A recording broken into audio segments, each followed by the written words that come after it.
Chapter 501. Joseph. Seeing this name, Lu Qing immediately recalled his experience of communicating with the gemstone's spiritual object in the morning. He remembered the sticky, smelly, evil and cruel blood. That was a gemstone polished by martial artist Johnny Joseph with his own spirit.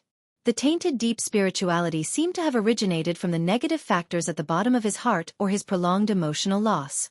Thinking of this, Lu Qing perked up. He began to research why Joseph was listed as a suspect. The blood of a missing girl, Taylor, was found in the woods near his villa. His ex-wife spread the word that he believed in the devil and that he had cult books like the Pure Girl Spirit at home. Another victim, Sonny's boyfriend, accused him of seeing figures similar to Joseph around the scene of the possible disappearance. However, the broken camera couldn't provide any evidence. Reading line by line, Lu Qing realized that these clues couldn't clearly prove that Joseph was the culprit. They couldn't even make him undergo a strict investigation. However, combined with the abnormality of the sapphire, he was somewhat confident. In an ordinary sedan on the street, a young man in a baseball cap was typing rapidly on the keyboard. "Boss, he's looking at famous criminals and cases in Connecticut." Smith was stunned. He took the laptop from his subordinate and slid his index finger across the touchscreen, reading the content that Lu Qing had read. This was feedback from the internet service provider. What is he planning to do? Does he want to play the role of a superhero? Asked the young man in the baseball cap, seeking to communicate. After a moment of silence, Smith slowly opened his mouth. This is probably the hobby of Chinese martial artists. In Chinese, it's called Xia, or learn from each other. He uttered the words he had learned during his research over the past few days in a strange accent. He then added, "Don't our mixed martial arts masters like challenges as well? I think I get it. He's looking for a challenge that won't get him kicked out of the game." The young man in the baseball cap was enlightened. "Boss, you have to think of a way to warn him. Don't make this a big deal." Smith nodded slightly and didn't say anything else. He returned the laptop to his subordinate and pointed outside. "I'll go get a cup of hot coffee. Do you want one?" "No need. Can I have some Coke?" The young man in the baseball cap smiled brightly. After getting out of the car, Smith went to another shop and bought a cup of steaming black coffee. Then, he took the elevator to the top floor and entered the rooftop. Leaning against the edge, he silently looked down at the building opposite. The short building was called Msasi Martial Arts Arena. A few minutes later, the door of the rooftop was opened. The gray-haired middle-aged man, Cole, appeared with a bag of things in his hand. He looked exhausted, but his eyes were cold. "Smith." Cole was stunned for a second before he let out a sigh. "You're here again." Smith picked up the cup, downed the remaining coffee that had cooled down and smiled bitterly. "Uncle Cole, how have you been?" "I still haven't awakened my own spirit, and I still haven't become Joseph's combat apprentice." Cole took out a can of beer, opened it with a bang, and took a deep gulp. The pale yellow beads of water flowed down his chin, which he had forgotten to shave, past his grayish-white and messy beard stubble, and fell to the ground, breaking into 8 pieces. Smith opened his mouth, as though he wanted to say something, but in the end, he didn't say a word. He crushed the cup into a ball, turned around, and left the rooftop. He found a supermarket and bought a can of Coke for his subordinate. He instructed him to go home and rest, to ensure that he had enough energy to wait for his next shift. As for the other members of the team, they were sent off to do other things. After studying for a long time, Lu Qing suddenly broke into laughter. He was mocking himself for being too engrossed in his role. Even if he was fairly certain that martial artist Johnny Joseph was the criminal butcher who had been active for more than a decade, he could still pay him a visit with peace of mind. However, if he couldn't find any concrete evidence, it would be very troublesome to clean up the mess. This was a veteran mighty one with a relatively high status. In this way, if he was not careful, he would become a criminal. In a place where he was unfamiliar with the people and there were not many resources to borrow, not to mention the serious consequences, the lightest punishment would be deportation, and his visa would be denied. This would contradict his most important request. Should he seek help from the military? They definitely have an intelligence network in America. But how should he ask? As the thought flashed through his mind, Lu Qing had already simulated the most likely conversation. "I'm going to deal with Johnny Joseph. I need intelligence support." "Why?" He's a perverted criminal. He might endanger my wife. Oh. Does he know your wife? No. Does his target group include your wife? No. Then why do you want to deal with him? Do you understand? There's a certain possibility. A small possibility. I want to take precautions. Please forgive me for not understanding your train of thought. Lu Cheng shook his head and mocked himself when he thought of a similar scenario. He temporarily put aside the idea of visiting the butcher. Joseph's target should only be young girls. He wouldn't be able to find college students, not to mention Ku, who was just one of the many female college students. Even though perverted criminals like him are detestable and everyone has the right to kill them, and I also have a sense of justice, I still have to consider the actual situation. Lu Cheng picked up his iced latte and drank the last mouthful. Seeing that it was still early, he decided to head to the saucy martial arts gym for another hour of free practice. I can't relax my expectations of myself just because I'm already an inhuman and my strength is internalized. Even if I don't train, my realm won't regress. My target has never been an inhuman. The past doesn't count. Picking up his phone, Lu Cheng walked out of the cafe. Just as he was about to identify the road, a car suddenly appeared in front of him and slowly stopped by the roadside. "Hello, Lu," greeted the driver with a smile. "Who's that?" Lu Cheng looked over in confusion. He felt that the young and sunny face was a little familiar. But in his eyes, most foreigners look the same. "You asked me for directions yesterday," Smith reminded him. "Oh, it's you." Lu Cheng suddenly remembered. Then, a thought came to him and he blurted out, "How do you know my surname is Lu?" At that moment, his hair stood on end. He was like a monster that was about to pounce. His natural aura made Smith shiver. He almost lost control of his body and abandoned the car to escape. Taking a deep breath, Smith maintained his smile. He took out his identification and introduced himself. "I'm Smith from the Department of Homeland Security. I'm in charge of monitoring your activities in Connecticut." His actions didn't violate the regulations. Such monitoring could be communicated with the target.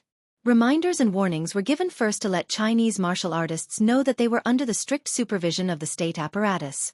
This could effectively reduce the occurrence of violent incidents and nip the problem in the bud. However, follow-up monitoring wouldn't be reduced because of this. They would detect and prevent unforeseen events at the first instance. This was actually the most common method used by many experienced agents when they received similar missions. However, Smith was a greenhorn and had a bit of aggressiveness. Hence, he chose to monitor in secret. Lu Cheng was stunned for a second.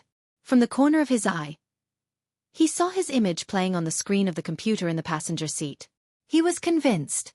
"Can I verify your identification number?" Just as he finished speaking, he saw the corner of Smith's mouth twitch. It was as if he heard the other party shouting about the trust between people. "Sure."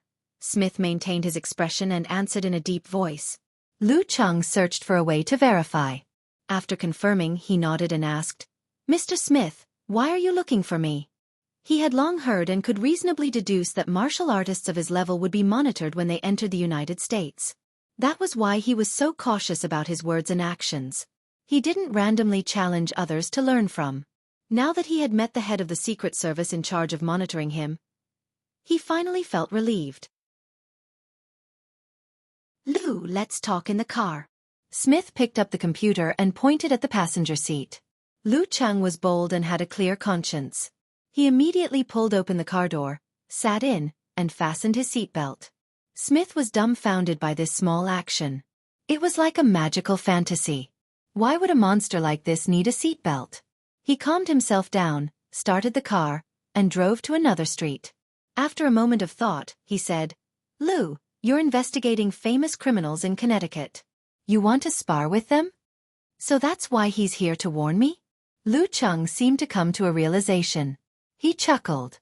"It's just a casual investigation. I've always been law-abiding." As though he didn't hear his explanation, Smith continued. "Actually, we still have some evidence on Joseph, more than what has been revealed. However, we can't form a complete chain of evidence. He's also a veteran martial artist with status and connections.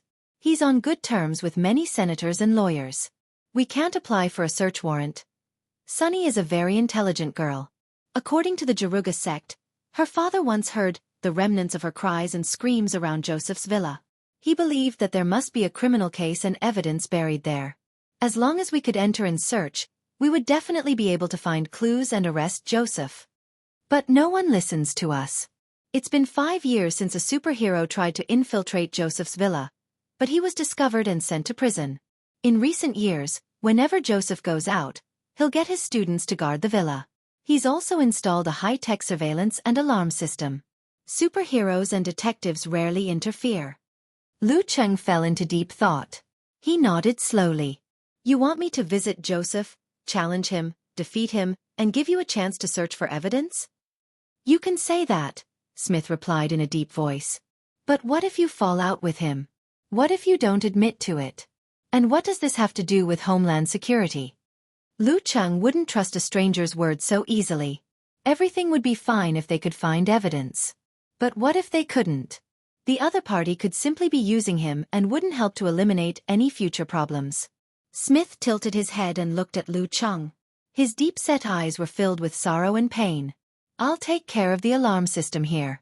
If we can't find any evidence, as long as you disguise yourself well and don't let Joseph get hurt too badly, this will just be an ordinary attack case involving a superhero that we can't find any suspects. I can cover it up. At this point, he took a deep breath and said, when you were searching for information, you should have seen the photo of the victim, Sunny, and her boyfriend. You should have seen him being interviewed. Lu Cheng's memories lit up. The photo of the blonde girl's boyfriend flashed across his mind. Gradually, they overlapped with the head of the Secret Service before him. Judging from the time, Smith must have joined the national apparatus because of this matter. Lu Cheng's wariness was mostly gone. He began to believe Smith's words. Retracting his gaze, Smith looked ahead. I know this is a difficult choice for you. Joseph is also a dangerous monster. You might not be able to win against him. Besides, you can only defeat him and not kill him. Before he could finish his sentence, he saw Lu Cheng light up his phone from the corner of his eye. He calmly buried his head and focused on watching a video. It was a compilation of Joseph's battles from the past year.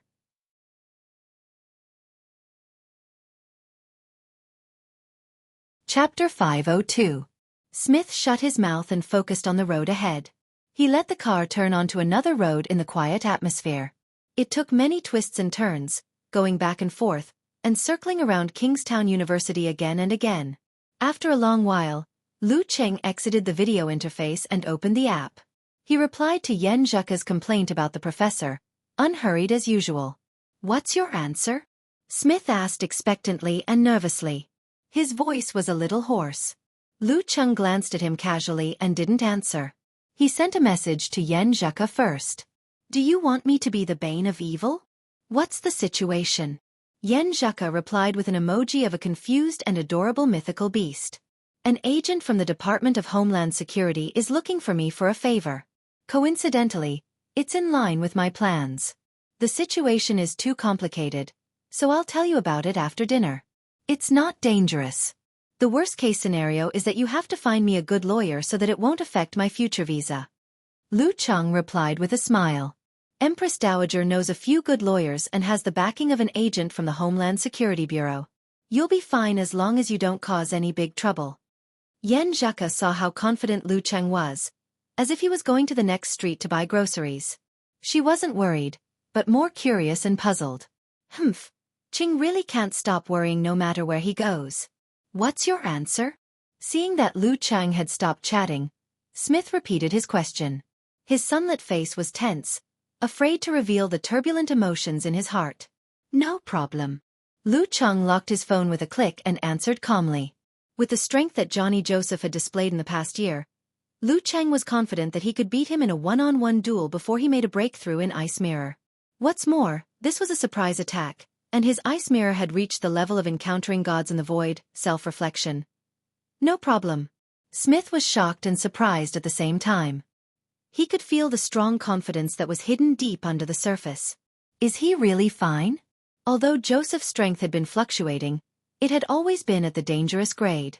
In the past 6 months, it felt like he had returned to his peak and was on the same level as the Chinese monster beside him. He definitely wasn't an enemy that could be easily dealt with confidence. Smith was worried and emphasized this point.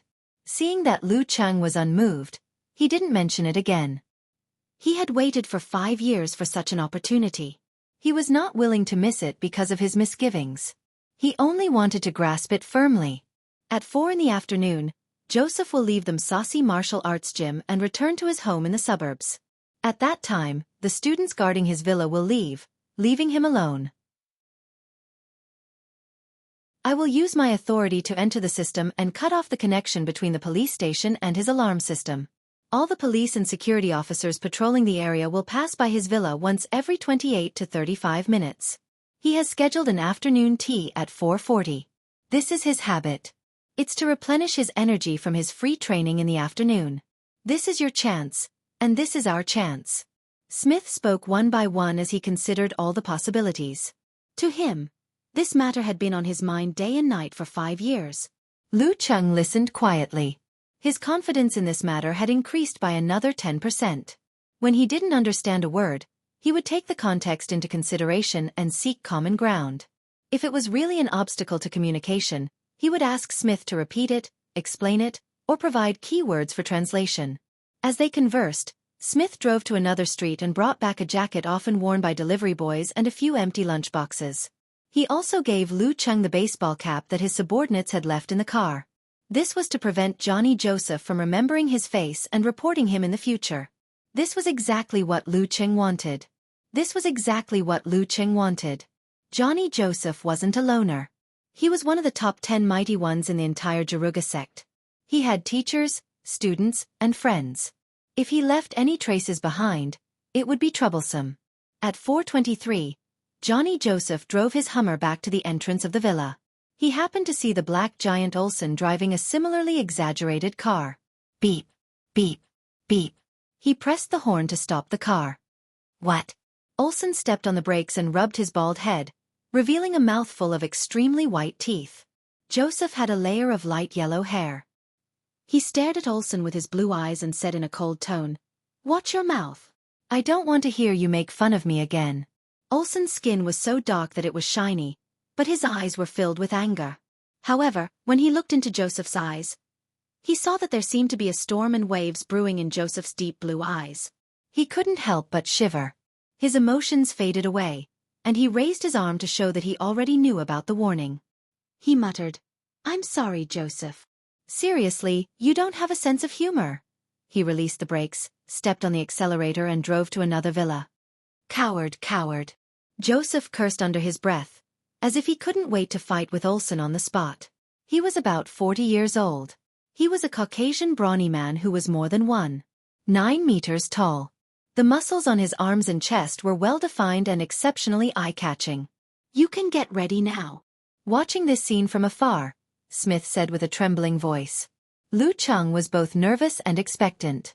At this moment, he took out his black-rimmed glasses and put them on his nose bridge. He lowered the front of his baseball cap and covered half of his face with the shadows. He held a quarter in his right hand and let it flip and jump between his fingers. After parking the car and walking to the door, Joseph saw 4 students coming after hearing the news. They stood in a row and greeted him respectfully. He nodded satisfactorily and said a few words. Then he waved his hand and let the students leave. He closed the door and walked into the treasure room on the first floor. There were many carefully polished gems placed here. Some were bright red, some were clear green, and some were light blue like lake water. There were all kinds of gems, and as their radiance intertwined, they rippled with a sense of peace and tranquility. Other than that, there were also tree carvings, bone carvings, and other works of art on the shelves and tables. They all gave off a sense of spirituality. "Ha, they'll never find it." Joseph let out a smug and sinister laugh. He closed his eyes and released his own spirituality, immersing himself in the quiet light.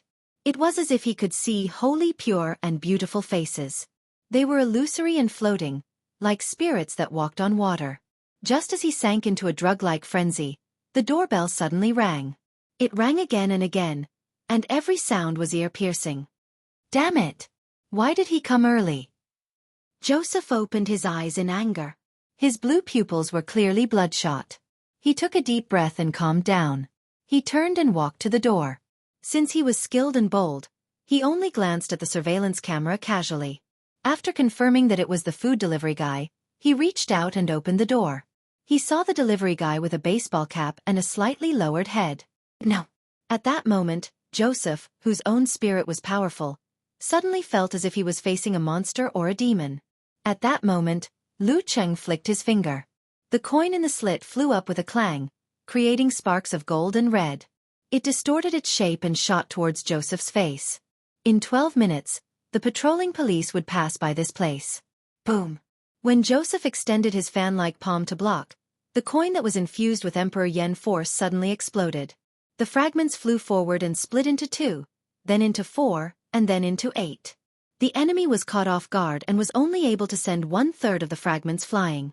At that critical moment, a blue glow appeared on Joseph's body. It significantly reduced the speed of the shards, causing them to only leave a red mark on his skin. Lu Cheng had just flicked the coin when he retracted his qi and blood.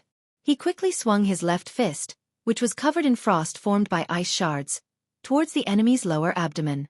The meal box fell. Joseph's other fist rushed forward in a hurry, blocking his opponent's attack with exaggerated bulging muscles. Bam! The blue glow around Joseph instantly shrunk and seemed to have solidified. It was as if the sea had encountered a cold wave from the north and south poles. Ice spirit force. Lu Cheng's left arm rebounded. His qi and blood gathered and then exploded. He shook his right shoulder and swung his heavy fist sideways, igniting a crimson flame. Boom! Just as Joseph was about to block, he was hit by a shockwave similar to an explosive explosion.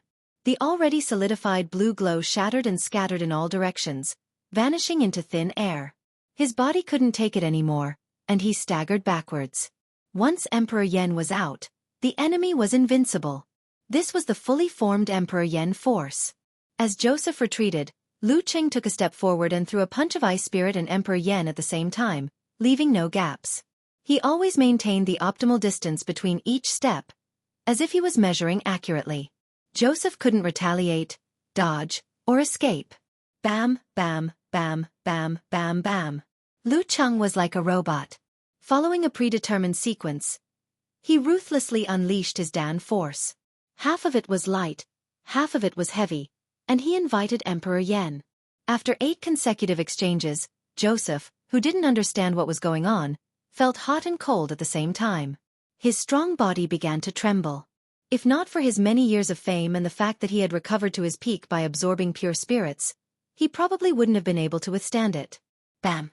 Lu Cheng took another step forward. Using the realm of encountering gods in the void, he activated his qi and blood, stimulating a certain part of his body. His muscles swelled, and his fascias opened up. He seemed to have grown much taller. This was a simulation of the circulation of the fighting formula. The effect wasn't as good as the original, but the advantage was that there was no need to pronounce it. Boom! He swung his fist down and landed on Joseph's forearm. A ball of crimson flames burst out, creating a violent shockwave. His opponent's stance was forcefully broken, and he staggered backwards. Then, he took a sliding step and threw a punch forward.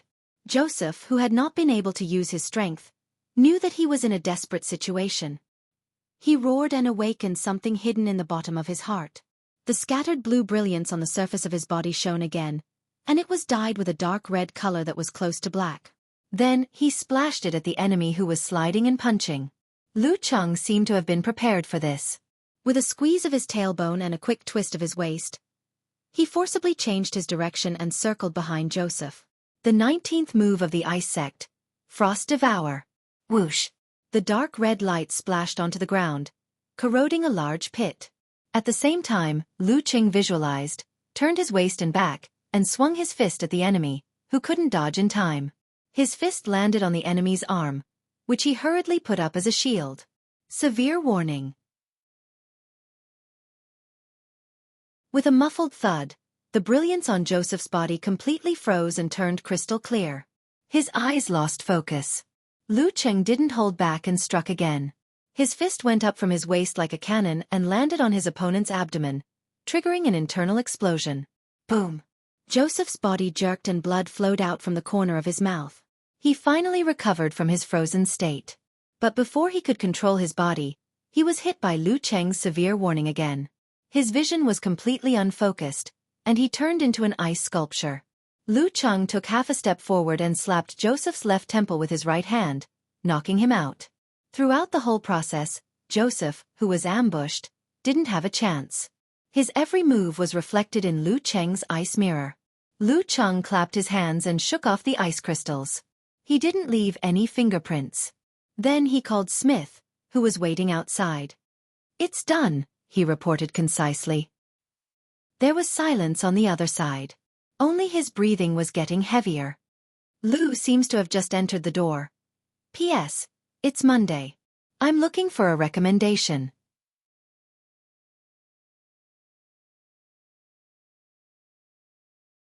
Chapter 503.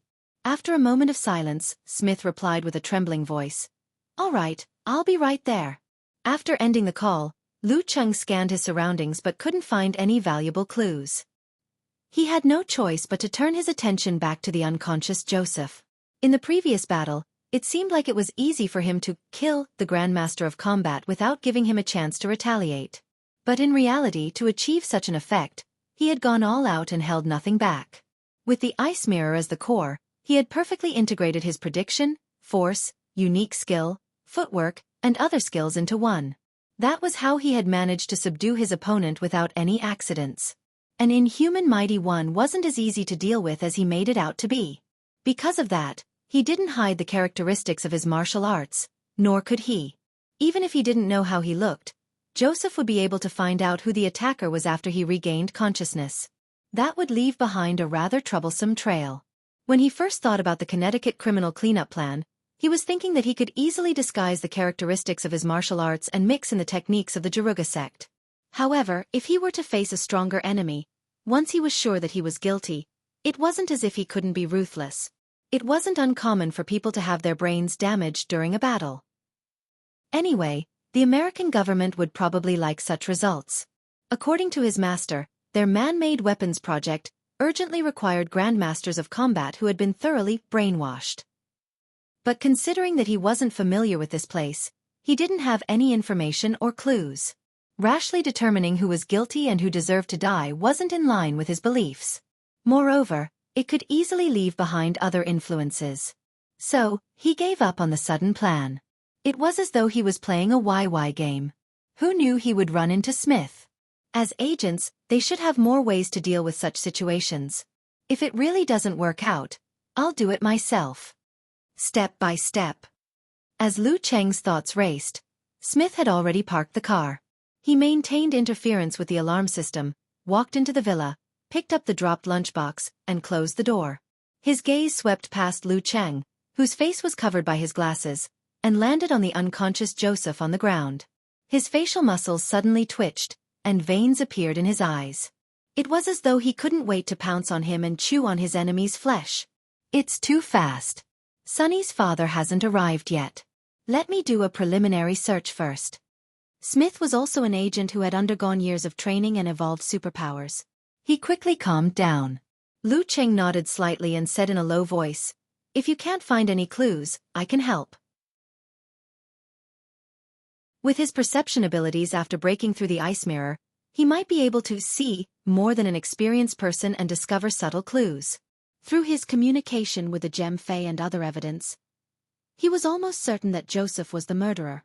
He was the butcher, who was the main source of the Connecticut girl's nightmares. That was why he was so certain. There were many superhumans and psychics in the United States. If there was any other evidence, the case would have been solved long ago. In other words, Joseph's villa was the key to the case.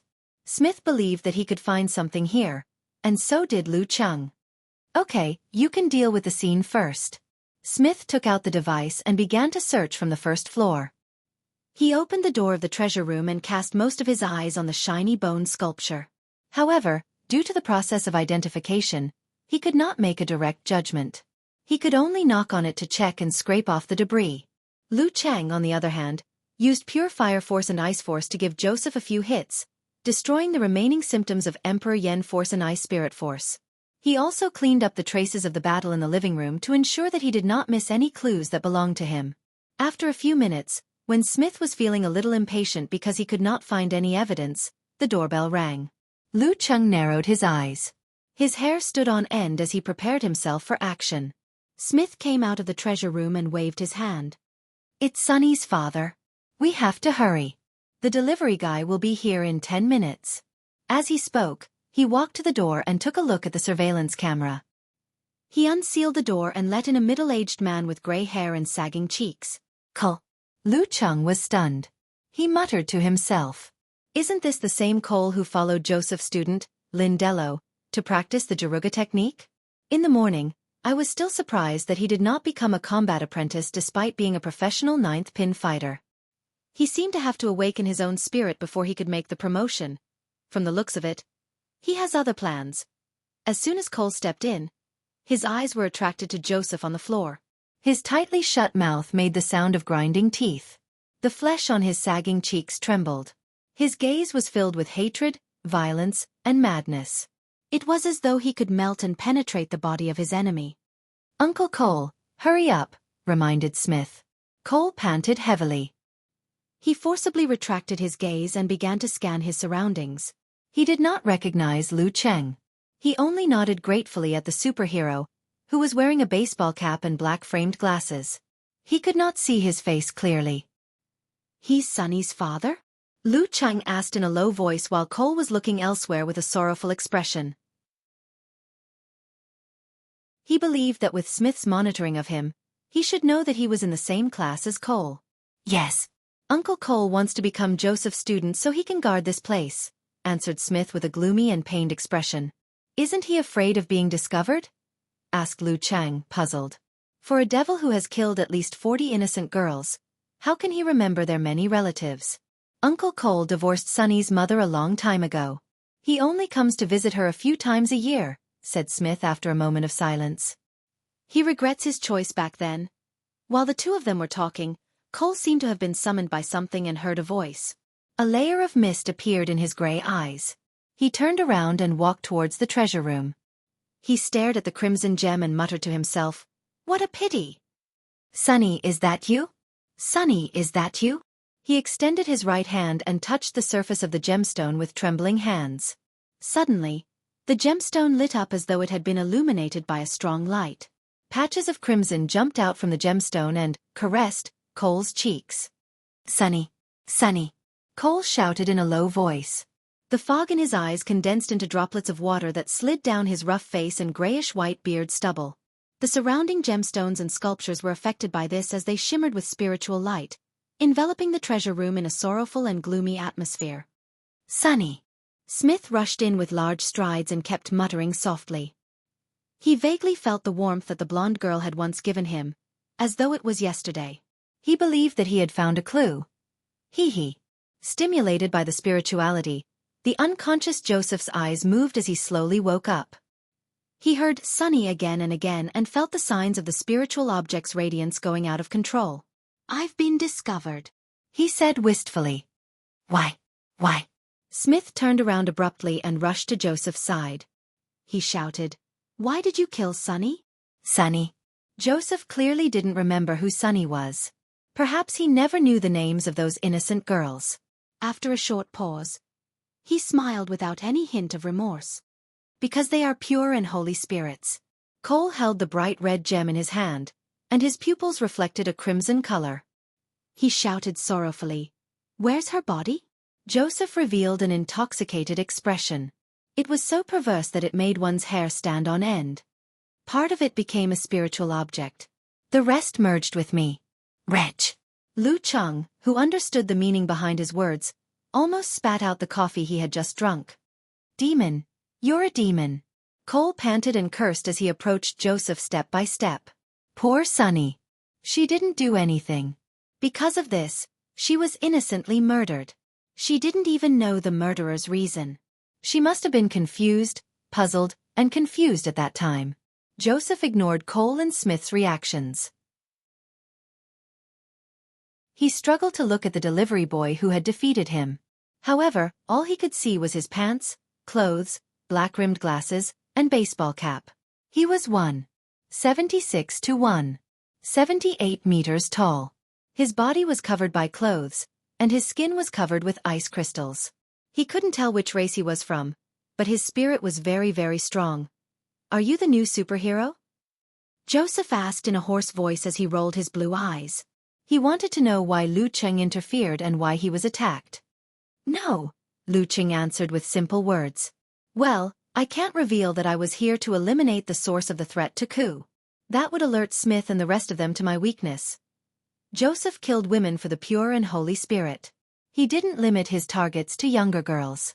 He might have targeted Ku, who had the talent for meditation. Then you're doing this for justice? The bane of criminals?"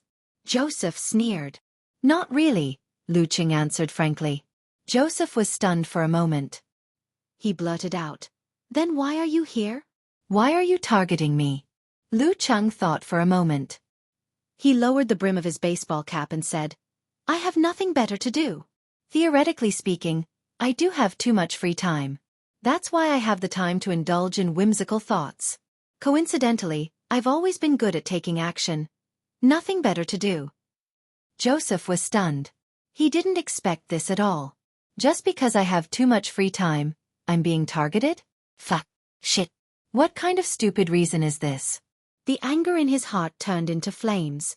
He couldn't wait to get up and bite Lu Cheng. In that instant, he felt the confusion, doubt, and pain that Sunny and the rest felt when they were innocently killed. In his sorrow, Smith thought that Lu Cheng was merely retaliating verbally against Joseph. Amused, he walked over and took out a metal box the size of a palm.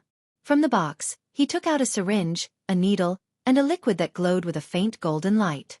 After assembling the syringe, Smith injected the liquid into Joseph's body.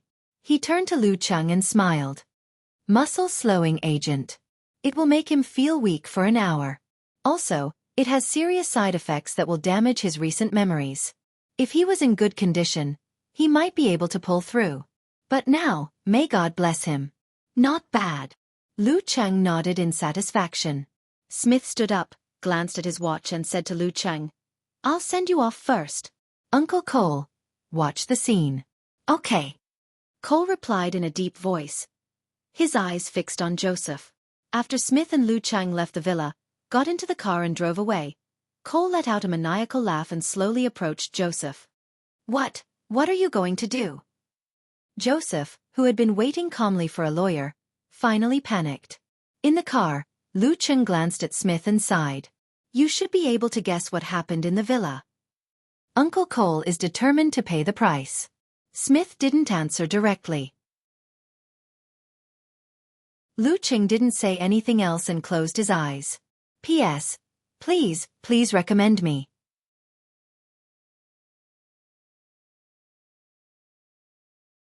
Chapter 504. Near Connecticut University, Smith stopped the car by the roadside and turned to Lu Cheng. "I have to go back as soon as possible to settle the remaining matters. Don't worry, there won't be any surveillance footage left behind." "Okay." Lu Cheng nodded, unbuckled his seatbelt and got out of the car. He had taken 2 steps when he heard Harding call out, "Hey, Lu." "What?" Lu Cheng looked back and saw that Smith had already rolled down the car window, leaned over and stuck his head out. His eyes were pained but sincere. His voice was low and slow as he said, "Thank you."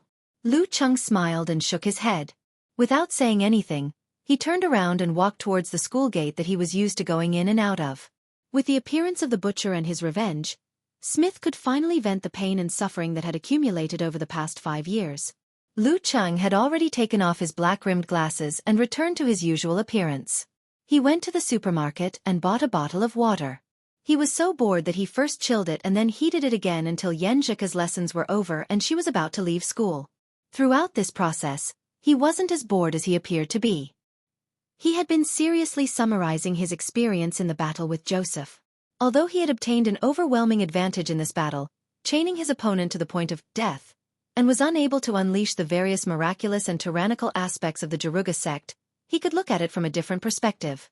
For example, if he were to be ambushed and fall into a passive state, how would he turn the situation around and break out of his predicament? For example, if Joseph were to change his response to a certain choice, would it have been better for him? If that was the case, how should he continue to exert sufficient pressure? A lost battle required contemplation, but so did a victorious battle. And this was the first battle after Lu Cheng's breakthrough with the ice mirror. With it as the core of the battle, there was still much to be summarized.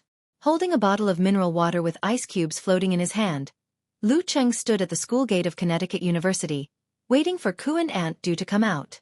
At this moment, Huang Shiwen, with her chubby cheeks and gorgeous face, was chatting and laughing with a few girls she was close with as they rushed towards the school gate. They were going to have a wild party tonight.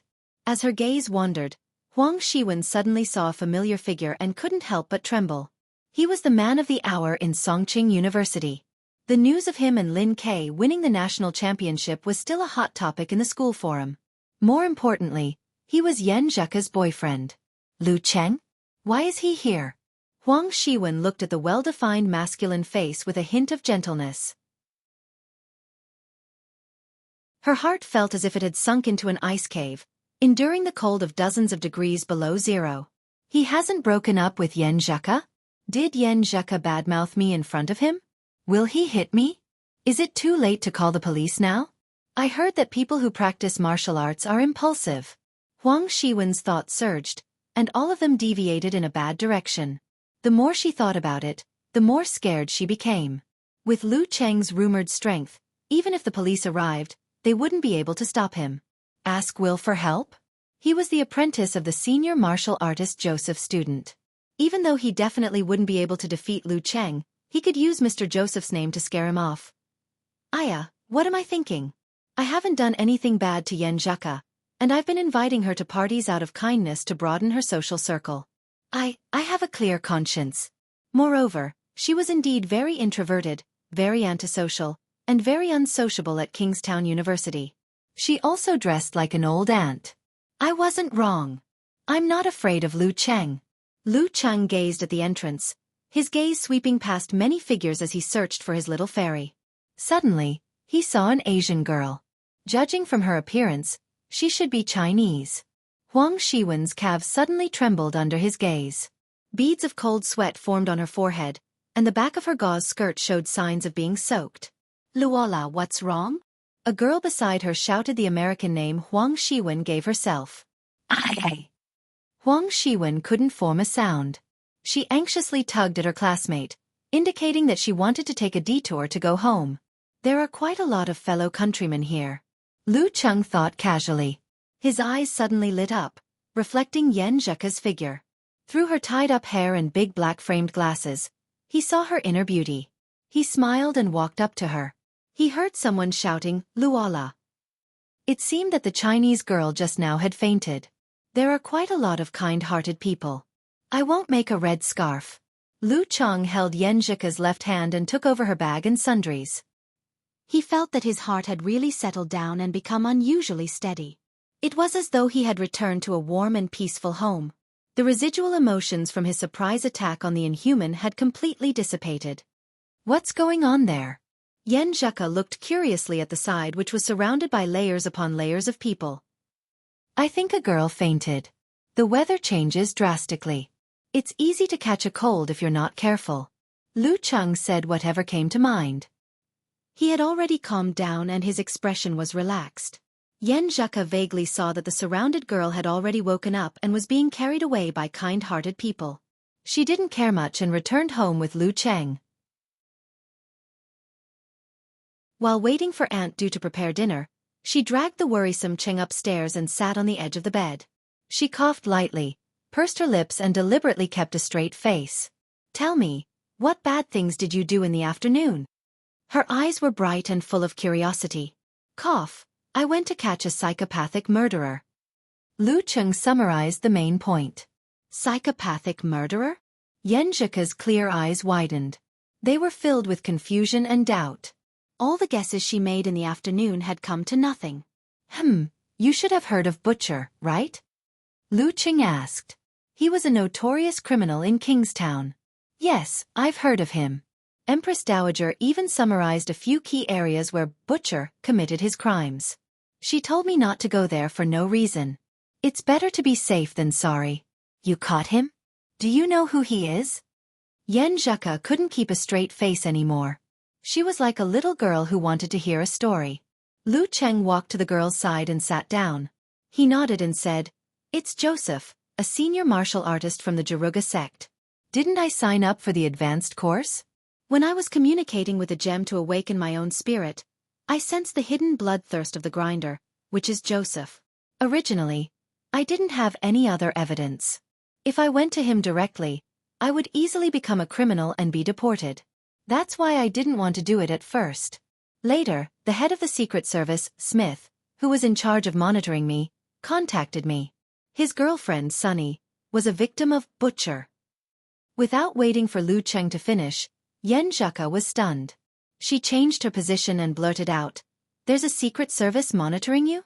Is there really a surveillance system?" "That's right. We'll also monitor when experts from other countries enter the country. Which do you want me to talk about first? Secret Service or butcher?" Lu Cheng was amused. Both. Yen Zheka had already let down her hair and removed her glasses. Her eyes were bright and clear. After answering, she suddenly let out an ayah and blurted out in relief, "Thank goodness we drew the curtains." Before she could finish, the girl shut her mouth. Her pretty face was as red as a peach, making Lu Cheng's heart skip a beat. He cleared his mind and answered firmly, "I've seen their surveillance footage. It only covers my activities outside. If Smith dares to peep, I'll let him know what it means to lose his memory from a beating." Seeing that Yen Zheka didn't want to talk about this topic, Lu Cheng changed the topic and described the general situation. "Although Joseph is similar to an inhuman, I've improved recently. Moreover, it was a surprise attack, so subduing him was a sure thing. What I'm most worried about is actually the problem of cleaning up. I'm afraid that exposing my identity will bring you trouble. This is also why I didn't want to do it at first. However, with Smith around, it won't be a problem. As for Uncle Cole, he will definitely turn himself in. However, he doesn't know who I am and doesn't know me. Even if the Jaruga sect finds a corresponding superpower user, they won't be able to trace it back to me." Listening to Lu Cheng's tireless narration, she thought of the girls who were harmed by the demon butcher, the pain that Cole and Smith had to endure, and the determination of that father who was willing to pay the price. Yen Zheka had mixed feelings. Her eyes reddened, filled with resentment and sympathy. Those poor innocent girls. That perverted criminal with no remorse. She suddenly reached out and patted Lu Cheng's shoulder. Biting her lip, she nodded seriously. "Cheng, you've done a great job. One of the main goals of my dream of practicing martial arts is to be a chivalrous and righteous swordsman. You've fulfilled all my expectations in this regard." As she spoke, her voice gradually softened. However, she couldn't help but remind him at the end, "If the bad guy is stronger than you, just leave him alone for now." "I'm not stupid." Lu Cheng laughed. Then, he corrected the girl's perception of him. "Actually, I didn't look for Joseph because I hate evil and want to be a chivalrous person. This is only a small part of the reason." "Then what is it?" Yen Zheka blinked blankly. She couldn't think of a second reason. Lu Cheng cleared his throat and said smugly, "Joseph's target is Joseph. Joseph's target is a girl with a pure and holy spirit. Although the possibility isn't high, I'm still afraid that he'll set his sights on you one day. Therefore, we have to take precautions and eliminate this hidden danger." He described the Connecticut criminal cleanup plan that he came up with blindly. Yen Zheka was stunned at first. Then, she gradually calmed down. She pursed her lips and stared at Lu Cheng with rippling eyes. When Lu Cheng finished, she moved her arms and said in amusement, "You're really." She couldn't come up with a reason. She pretended to be wronged and looked at Lu Cheng with bright eyes. She bit her lower lip and said, "I've been impure for a long time. I've been tainted by you. Haha, it's normal for married girls to be tainted." Lu Cheng laughed softly. Yen Zheka narrowed her eyes and picked up her phone. She leaned into her husband's arms and said, "Let me check if there are any reports." 10 seconds later, she saw the news. She acted as a human translator and said, "The butcher that has plagued Connecticut for a decade has finally shown himself. A victim's father is a new superhero, Deliver-Man." Deliver-Man. Haha. Yen Zheka burst out laughing and stopped reading. Lu Cheng's mouth twitched. He was very dissatisfied with his superhero nickname. Yes, very dissatisfied. It's not cool at all. P.S. There are too many people on the list this week. I can't even get into the top 15.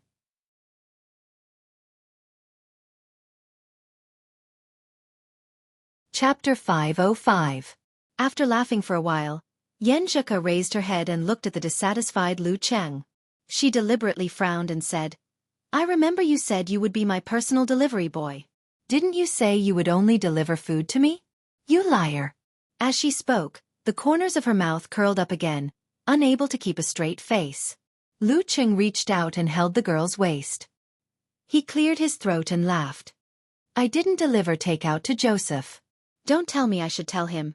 Sir, your severe warning has arrived, your Emperor Yen force has arrived, and the DF-21 you ordered has been launched? Cheng, I realize you're getting better at talking. Tell me, did you learn bad things from Talker? Yan Zheke laughed and leaned comfortably in Lu Cheng's arms. She picked up her phone and read the rest of the news. When the police arrived, the living room of the villa was covered in blood. Joseph's body. She couldn't continue reading. She felt her appetite disappear instantly.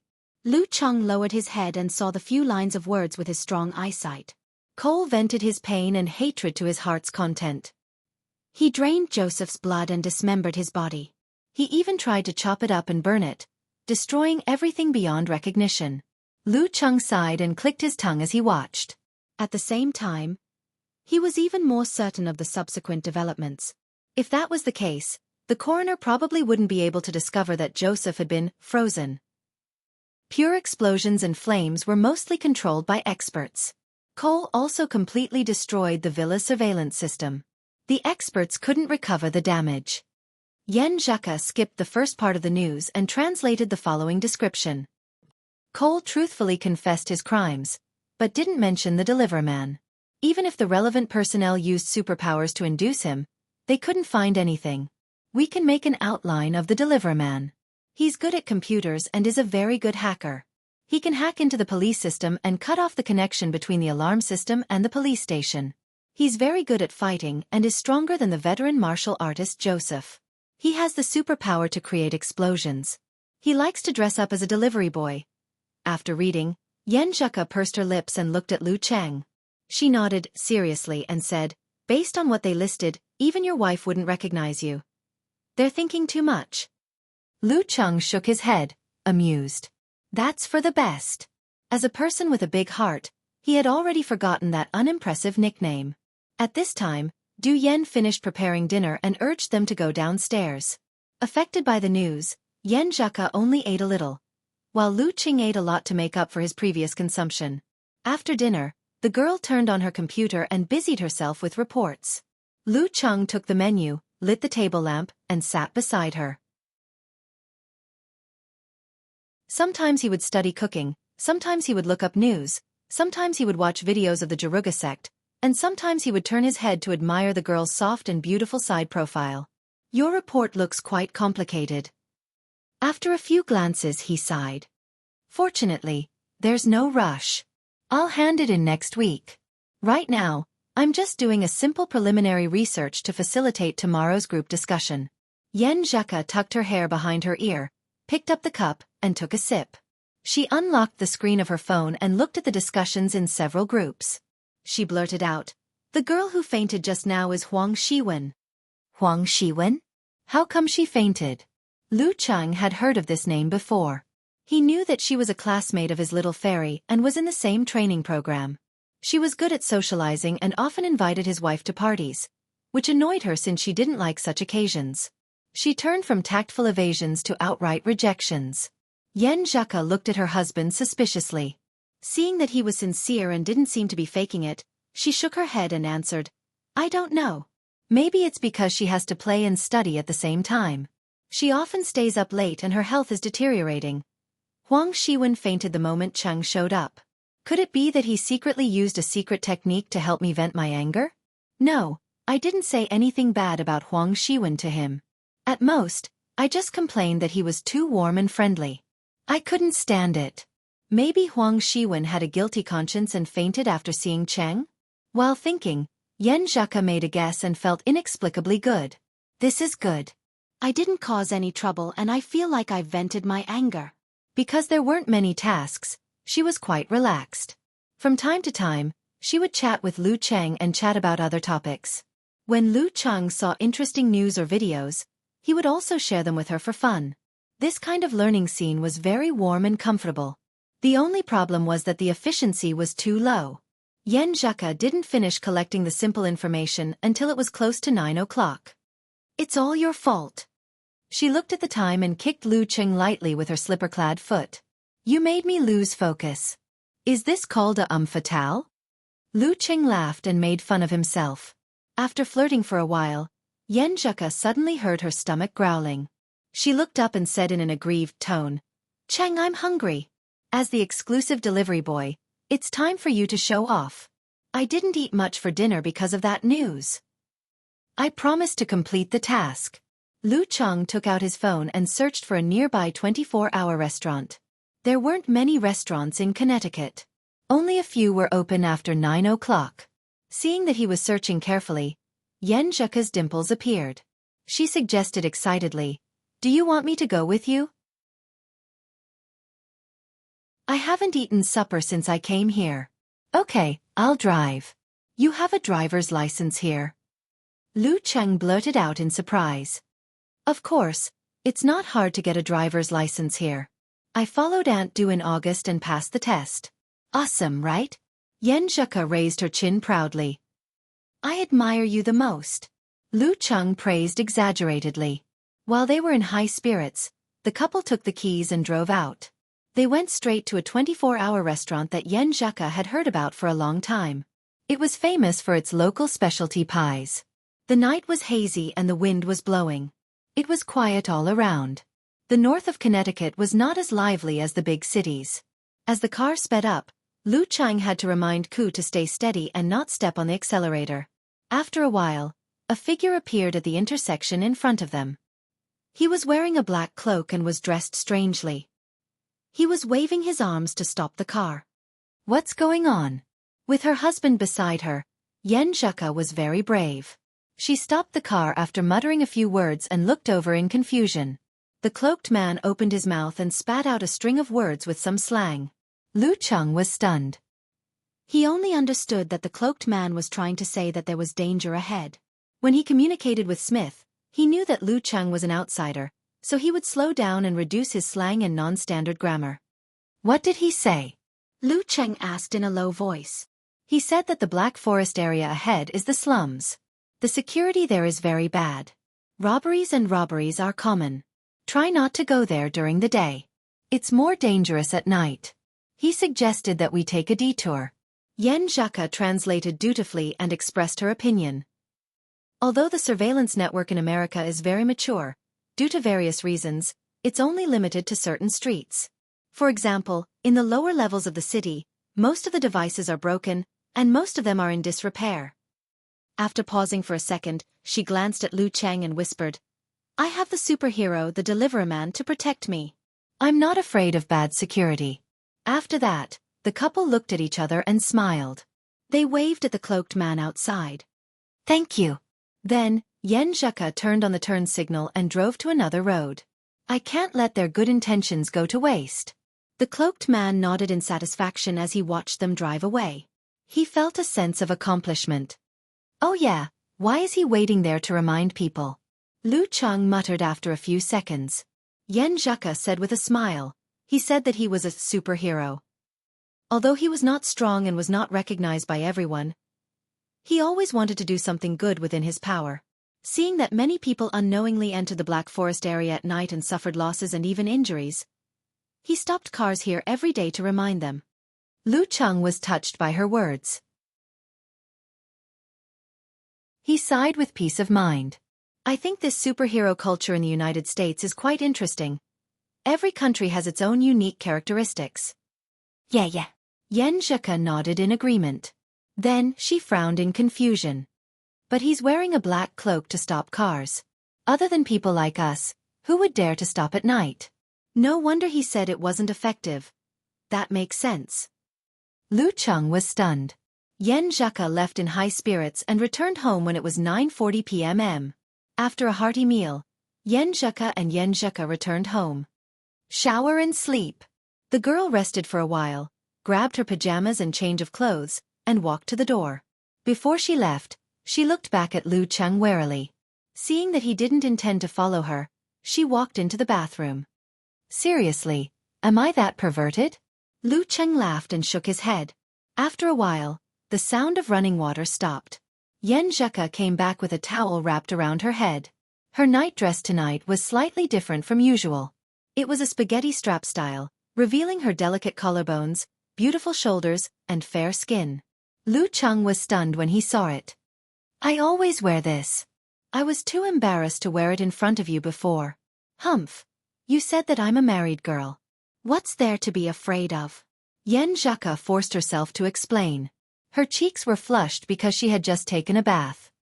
It looks good. Lu Cheng didn't answer her question. He walked over and volunteered, I'll help you dry your hair. Okay. Yen Zheka sat down, took off the wet towel, and let Lu Cheng dry her hair. Smelling the fragrance and lowering his head, he saw the breathtaking beauty. Droplets of water slid down her slender white neck and stopped at her delicate collarbone. Lu Cheng couldn't hold himself back no matter how hard he tried. When her hair was only half dry, he kissed her. The girl moaned and softened in his arms. The room was full of romantic scenes. Going to bed on time became an extravagant hope. After a while, Lu Cheng lay down with satisfaction and hugged Yen Zheka's trembling body. Applying what I've learned is pretty good, he thought with a smile. Yen Zheka paused for a few seconds, gritted her teeth, and wrote 3 words on Lu Cheng's chest. Big pervert. With Lu Cheng's control of his body, he could easily recognize it. He read it out with a smile. Yen Zheka rolled her eyes at him and started writing again. Big hooligan. Lu Cheng read it out proudly. Yen Zheka pursed her lips and moved her fingers again to write. Big idiot. Big idiot. Big hero, huh? Lu Cheng read them one by one and turned his head to look at the girl. He found that Yen Zheka had already turned her head and looked to the side. In a dark corner of the street, Smith, who was on night shift, received a call from his superior. Any unusual movements from the target? Did he leave the surveillance? Asked the other side in a deep voice. Joseph was defeated by a new superhero. Every dangerous person in Connecticut was a suspect and had to be questioned. Smith answered without blushing or panting. No, he's very obedient. Very good. The superior didn't say anything else because he didn't think that Lu was suspicious. According to the available information, this dangerous person was no different from Joseph. The next morning, Lu Cheng continued his training. After everything was done, he sent the girl to school and jogged to the saucy martial arts gym.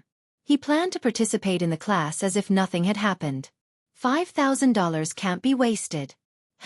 I'll go to the Dragon Punch dojo in the afternoon to see the legendary Zhu something.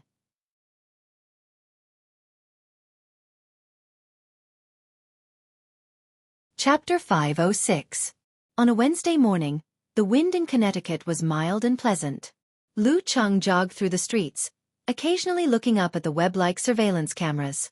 He knew that Smith and the other agents were monitoring him. However, he could detect the devices and whether the cameras were aimed at him, but he couldn't determine whether they were aimed at him or not. It was even more impossible for him to detect where Smith and the rest were hiding. This was the difference between martial arts and modern technology. Nothing in this world is omnipotent. Too bad I wanted to knock on their car window and say hello to give them a scare. Lu Cheng couldn't help but think mischievously. On the next street, Smith, who had changed his car, was drinking coffee and munching on a burger. Beside him, his subordinate was focused on the surveillance screen. After watching for a while, a young man with thin blonde hair smiled casually. Boss, the target looked at the famous criminals and cases in Connecticut yesterday afternoon. The butcher was taken down in the afternoon. If you hadn't been keeping an eye on him, I would have suspected that he was the delivery man. He went to challenge Joseph and let Cole take advantage of him. He had wanted to imitate Smith's use of cut and spar, but he couldn't remember the weird pronunciation. Smith calmly finished the rest of his coffee and replied with a smile. From the data of the target in the past month, he might be able to defeat Joseph, but he won't be able to subdue him. He won't even be able to cause significant damage to him. I think so too. The young man stroked his thin hair and muttered casually, I heard that there's a powerful hair tonic in China. Smith took the opportunity to change the topic. He didn't look guilty at all.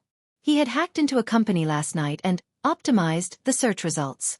When searching for information about the victim, Sunny, her boyfriend, was placed at the very end of the search results. The corresponding photo was also altered and deleted. It had been 5 years, and most people's memories of this had faded.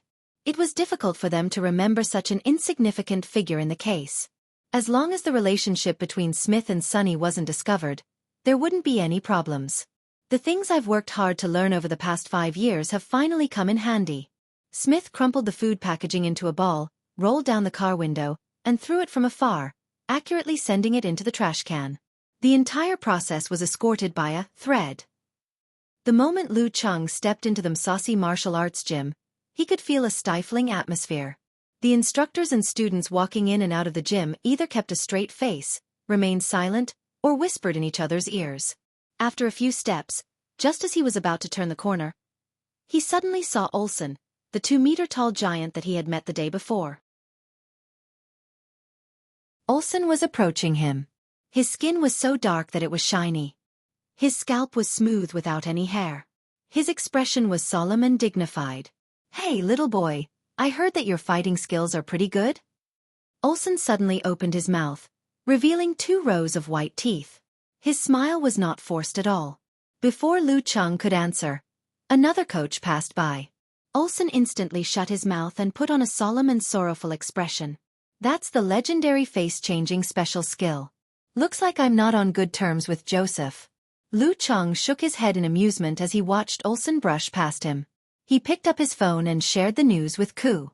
Immediately after, he turned into the exclusive training ground and saw the red-eyed girl, Arthur Wei, and the other students.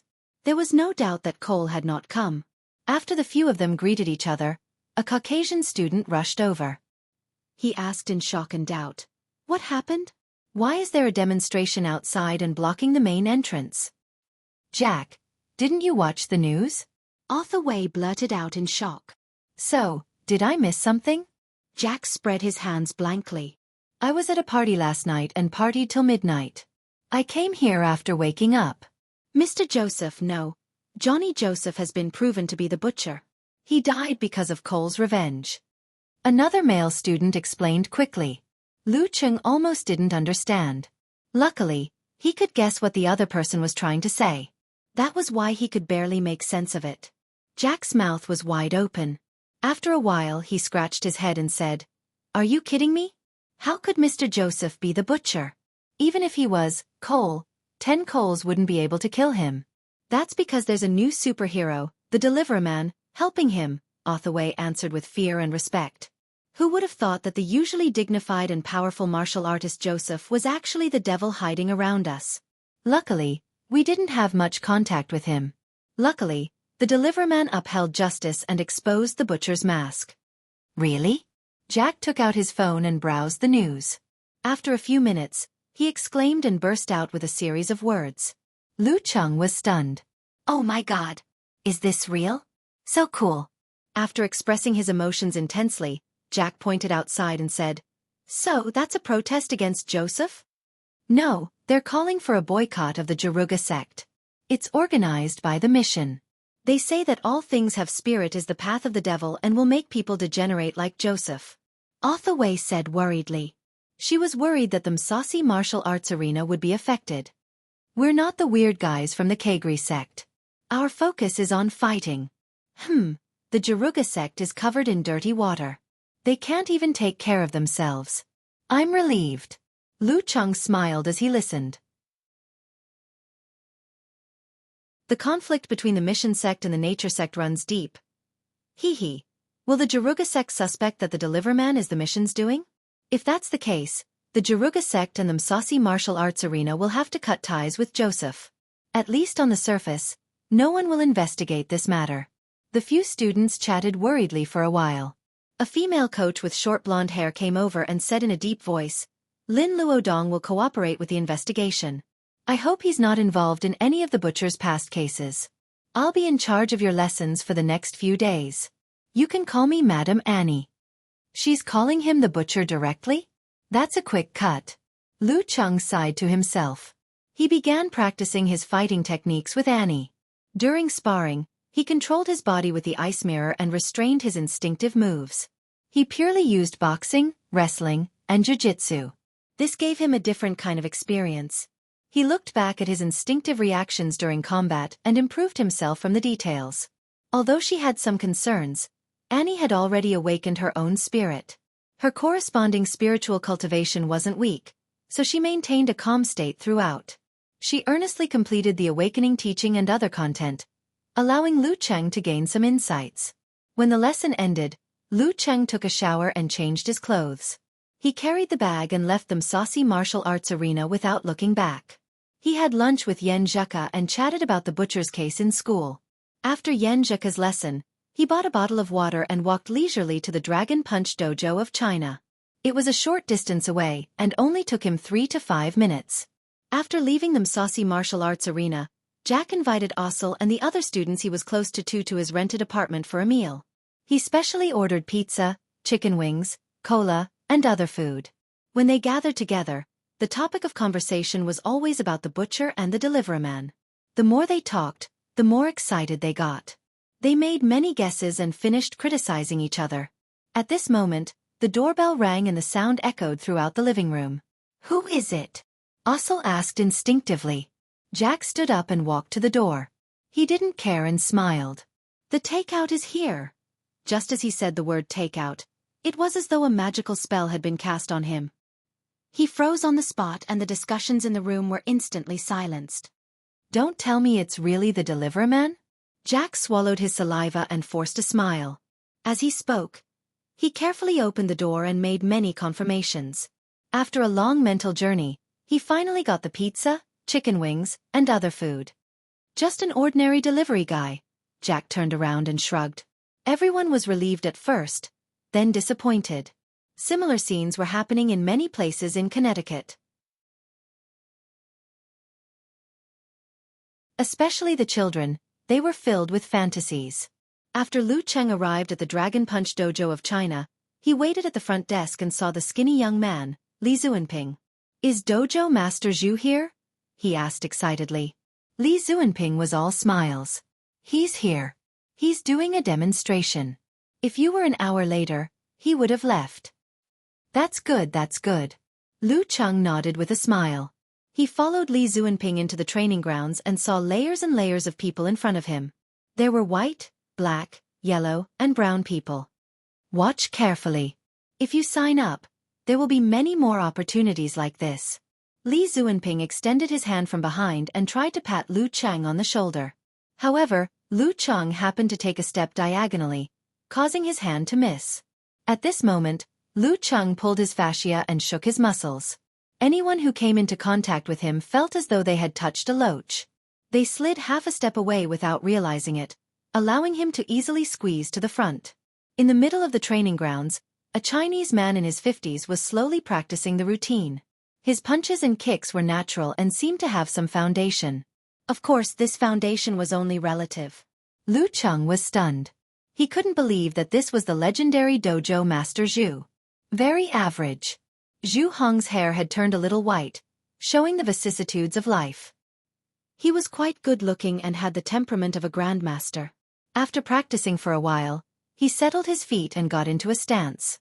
6 students came out to push him. Before Lu Cheng could react, 4 muscular men had already entered the training grounds. There were white and black people. Then, 2 excited students joined the team. They lined up in a row as though they were participating in a tug-of-war competition. The latter pushed the former, and in the end, they pushed Zhu Hong's palms. Yeah. The 6 men used all their strength but still couldn't push the skinny dojo master. This attracted the excited cheers of the other students. Lu Cheng, on the other hand, was at a loss with his mouth half open. From the changes in his waist, abdomen, and legs, only the 2 at the end had exerted their strength. Not only did the other 4 not help, but they even slowed him down and offset his strength. Are they King liars? The corner of Lu Cheng's mouth twitched.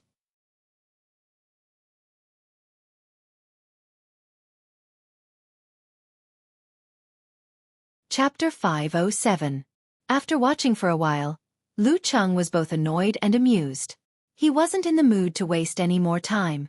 If one were to say that Gym Master Zhu was a complete liar, that wouldn't be the case. He obviously had a decent foundation in martial arts. Back in the day, he was probably only a piece of paper away from the Danqi realm. However, due to his advancing age, he no longer had any hope of making a breakthrough.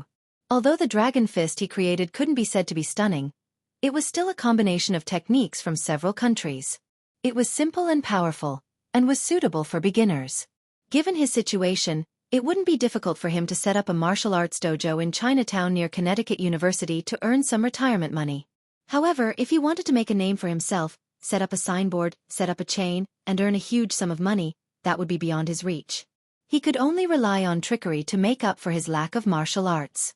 He could only rely on exaggerated performances to win over those who shared the same roots or the local masses, who yearned for the mysterious martial arts of China.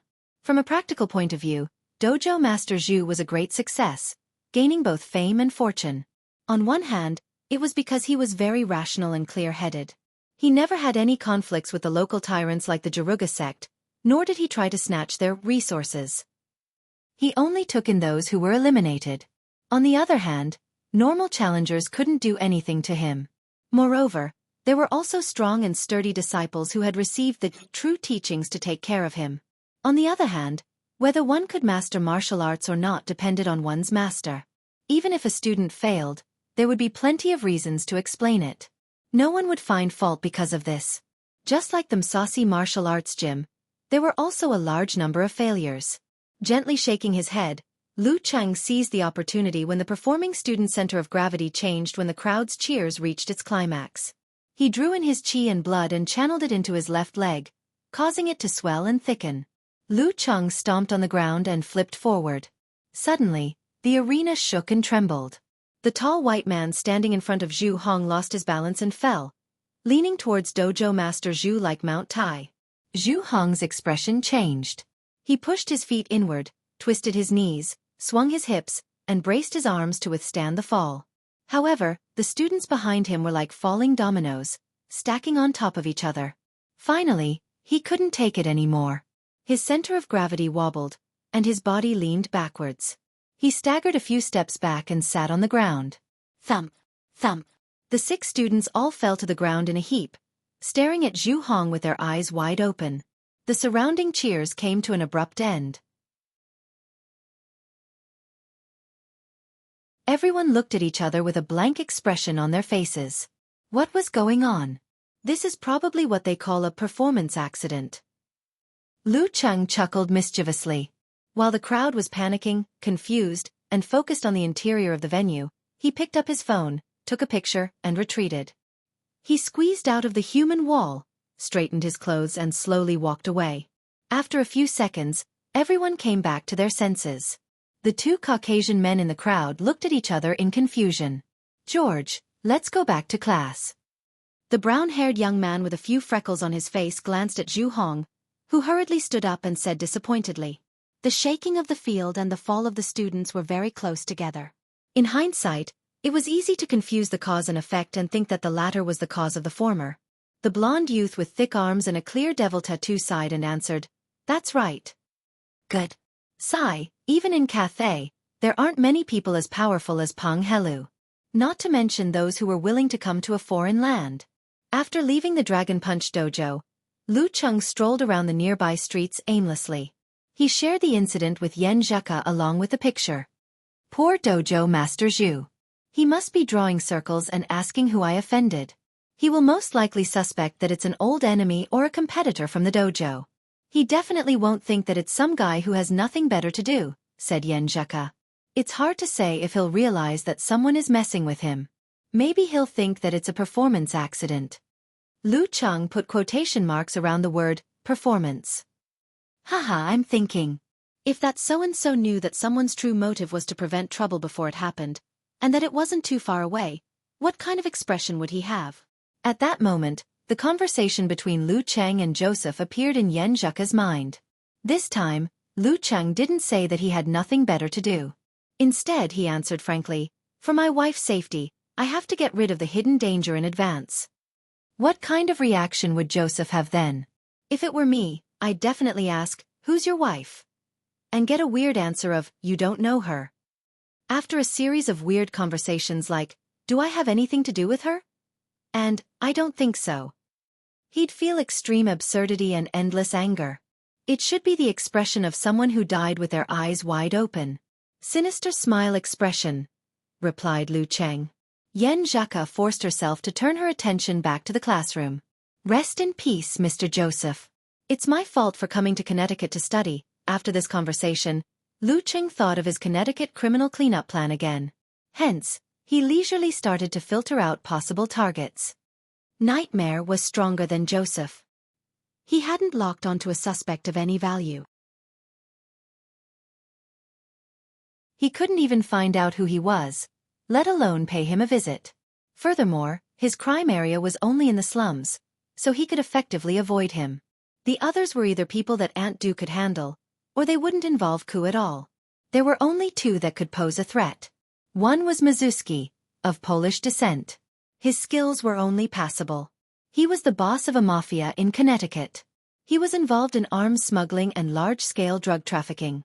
He worshipped spirit cultivation, and liked to use drugs to control girls, lure the innocent, and hold wild parties. In some situations, strength couldn't prevent everything.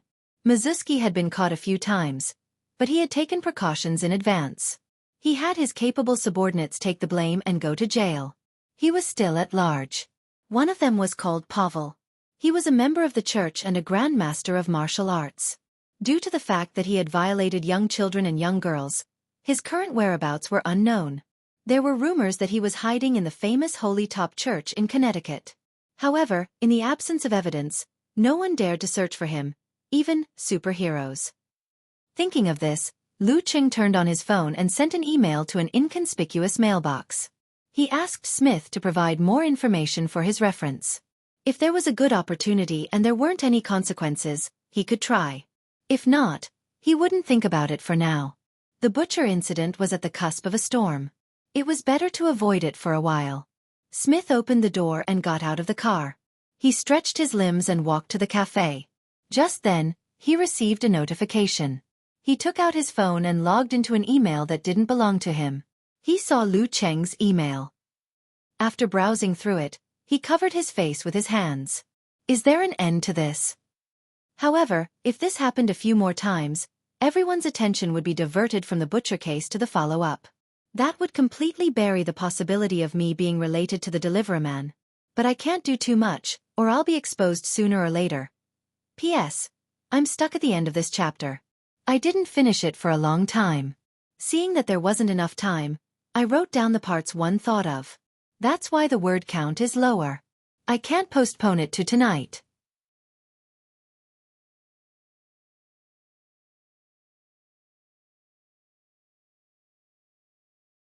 Chapter 508. In China's Dragon Punch dojo, a gloomy Zhu Hong and a few of his disciples were checking the surveillance cameras, looking for clues. After confirming that there wasn't an earthquake, they were wary of any possible mistakes. Master, this guy is very suspicious. He left after taking a picture. Shouldn't he be enjoying the show? Said a disciple who shared the same roots as Zhu Hong, pointing at Lu Cheng's figure on the screen. Another disciple nodded in agreement. Also, he knows how to avoid the cameras and didn't show his face. We can't see what he looks like. However, we can ask the people in this dojo. Someone must have seen him before. After a moment of silence, Zhu Hong suddenly reached out and turned off the screen. He said in a hoarse voice, "He's an expert. An expert who can cause an earthquake with a stomp of his feet. An expert he couldn't face directly." He turned to look at his disciples and sighed. "We have to admit what we did. There's no need to make a big deal out of it. It won't be good for anyone. Anyway, it's only affecting this dojo for now. Be careful in other aspects. Don't make any more mistakes." "Yes, Master," the disciples answered listlessly. They understood that this matter had to be dealt with quietly. They just couldn't take it lying down and wanted to find out who was the culprit. Now that they had calmed down, those thoughts of overestimating themselves also faded away. After Lu Cheng enjoyed his afternoon tea, he opened his mailbox and saw Smith's reply. He said that Mizuski's fighting standard, even with the addition of his spirit cultivation, was only at the formidable level. He wasn't even at the outstanding level. However, because of this, he was very careful about his own safety and was very careful when he went out. He wasn't like Joseph, who was strong and fearless. He was careless and careless, which made it easy for him to be ambushed. Mizuski belonged to the type that the entire Connecticut city knew that he was a mafia boss and the leader of villains, but there was no way to put him in jail. He knew this very well, so he was on guard everywhere and was very careful in everything he did. He did not want to be punished by a certain superhero one day. Most of the superheroes in the United States had their own ideas. They mainly focused on stopping crime and capturing criminals. They would not seriously violate the law and directly kill their targets. However, there were always exceptions in the world. There were also many superheroes who did not believe in the current system. For example, the danger level judge. His slogan was justice. For this reason, Mizuski not only cultivated a group of capable subordinates, but also hired professional security company personnel with high salaries. He also won over 2 outstanding spirit cultivators. Supplemented by other investments, his defense could be said to be impregnable. Over the years, it wasn't that there hadn't been superheroes who had ideas about him, but they had all returned in defeat. Looks like the formidable level here is the level of those who have just entered the dance stage. Lu Cheng made a judgment based on Smith's description and recalled the information. According to Smith, with his strength, if he was willing to pay the price and ignore everything, there was still hope for him to kill Mizuski under heavy protection. However, if he did that, there would be no way to clean up the mess. He would leave behind many loose ends, which would be very troublesome. Therefore, he advised him to wait patiently and not be impatient. Once there was an opportunity, he should be notified immediately. Lu Cheng was always an obedient person. He shook his head and threw the matter of Mizuski to the back of his mind. He started reading about Bishop Pavel. Smith was sure that Pavel was hiding in the Holy Top Church. However, that was the center of Catholicism in Connecticut. With Archbishop Kontsev in charge, it was impossible to sneak in. Kontsev, a formidable mighty one, was equivalent to a physical invulnerability expert. Connecticut was one of the few big cities in the United States. It was the financial center, so there was no shortage of physical invulnerability experts. Other than Kontsev, there was also Grand Elder Stephen of the Jaruga sect, Grand Teacher Cisco of Kagri, a spirit cultivator society that had split off from the Jaruga sect. There were also 3 participants in the top professional competitions. There was also a formidable one in the government security system. However, the information was confidential and rarely circulated. Due to various reasons, Smith felt that the time wasn't ripe to challenge Pavel. He believed that Pavel wouldn't be able to bear the loneliness and would leave the Holy Top Church sooner or later. Then he would be monitored. A person who had been distorting his desires for years could restrain himself for a short period of time, but not for long. All right. Lu Cheng couldn't help but laugh. He reformatted the letters in his mailbox and exited the app. He stopped thinking about Mizuski and Pavel and started searching for terms like spirit cultivator and psychic in high spirits. Yen Zheka only had one class in the afternoon, followed by a group discussion. Lu Cheng didn't have to wait long before he received the news of the rendezvous. He hurried over and returned home with the girl. Just as they got out of the car and were about to enter the house, they heard a knocking sound coming from their neighbor's house. Looking over, they saw a middle-aged man with a light yellow beard mowing the lawn with a push weeder. Seeing the couple looking over, he waved and greeted them with a warm smile. Looking back at the messy and long lawn, Yen Zheka blushed and said, "I forgot to hire someone to mow the lawn for the past 2 weeks." Seeing that it was still early, Lu Cheng got an idea and said eagerly, "Why don't I do it?" This was the responsibility of the main labor force in the family. "Sure, I remember there are weeders in the garage." Yen Zheka was also excited. It felt like a child playing house. Hitting it off, the two entered the garage and found a stack of machines. Then they took out their phones at the same time, lowered their heads and started typing away. After a few seconds, Yen Zheka stole a glance at Lu Cheng and asked curiously, "Cheng, what are you looking at?" "I'm searching for tips on weeding in America. Guide to lawn repair." Lu Cheng showed the screen. "What a coincidence, me too." Yen Zheka's lips curved into a professional smile. After that, the two burst out laughing. They felt that they were indeed new teenagers who grew up in the age of the internet. Nowadays, it's a habit to ask the internet before doing anything. After some discussion, Lu Cheng moved the weeder out of the garage. As he was preparing, he saw Yen Zheke hiding in the shadows with empty hands. "What are you going to do?" Lu Cheng chuckled. Yen Zheke waved her fist solemnly and said, "I'm going to cheer you on." "You might as well cheer 666. Lu Cheng couldn't help but laugh. He retracted his gaze and began to push the weeder to clean the plants that were growing recklessly. At first, he was still a little unfamiliar with it, but after a while, he could hear the force of the weeder. Gradually, it became easier and more experienced to use it. He mowed the lawn neatly. During this process, he exchanged glances with the uncle next door and nodded at him from time to time. They really felt like neighbors. Yen Zheke, who was in the shade, watched him work with her dimples. Her eyes were gentle. Before 4:30, Lu Cheng finished the lawn. Yen Zheke, who had shouted good luck to show that she wasn't just a spectator, came over and helped with the follow-up. After busying himself for a while, Lu Cheng glanced at his little fairy who had a strand of grass stuck to her face at some point in time. "Why don't we cook tonight? I've already studied the recipe seriously." As he spoke, he reached out and pinched the weed, returning her beautiful face to her fair and clean face. "But I haven't seen the recipe yet." Yen Zheke blinked. She wanted to try but was also a little nervous. "What are you afraid of? I'll teach you." Lu Cheng waved his hand generously and continued, "Besides, you're so smart. It'll be the same if you read it live." "That makes sense." Yen Zheke was full of confidence in her own intelligence. After informing Aunt Du, the girl took out an apron and put it on Lu Cheng before putting it on herself. "What should we do first?" she asked with sparkling eyes. "Stir-fried beef." Lu Cheng flipped to the corresponding page of the recipe and placed it on the counter. "Okay." Yen Zheke opened the fridge and picked up a piece of beef. After looking at it for a while, she said, "This is meat. Empress Dowager said it's most suitable for roasting and frying. The recipe says tenderloin." Lu Cheng tilted his head and glanced at it. After a while, the girl found the tenderloin and watched a certain superpower user defrosting the ice with his hands. Lifting the kitchen utensils, Lu Cheng controlled his body. The knife moved quickly, leaving after images. After a while, the tenderloin was reduced to strips of meat. "My knife skills aren't bad, right?" Lu Cheng boasted proudly. "Although I've never practiced knife skills, my senior sister is known as the black and white divine knife."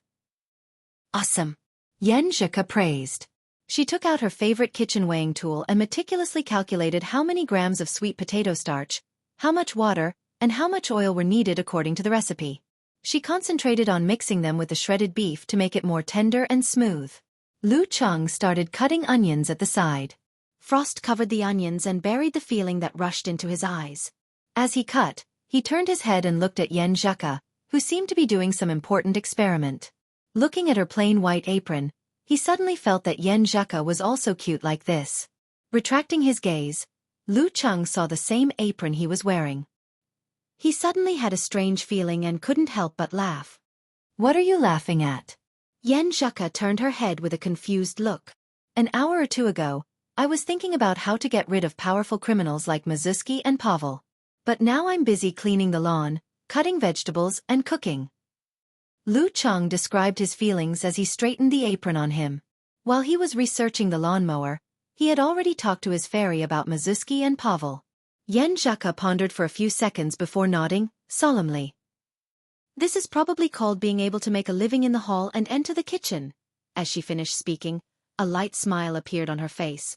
In the evening, at a small gathering, Huang Shiwen, whose face was still a little pale, sat on the sofa in the corner with a glass of champagne in her hand. "Hey, are you in a bad mood?" A young man with dyed white hair walked over and asked with a smile. He was of mixed blood and had a pair of deep dark eyes that were extremely charming. "Can you tell?" Huang Shiwen didn't know this man and replied politely. The white-haired young man laughed softly and said, "You are jealous of someone and afraid of someone. Am I right?" "How did you know?" Huang Shiwen blurted out in surprise, full of shock. "Because I'm communicating directly with your heart." The white-haired young man raised his glass and took a sip. He said enigmatically, "Do you need my help to deal with them?" "No, no need." Huang Shiwen shook her head in denial, shocked and scared.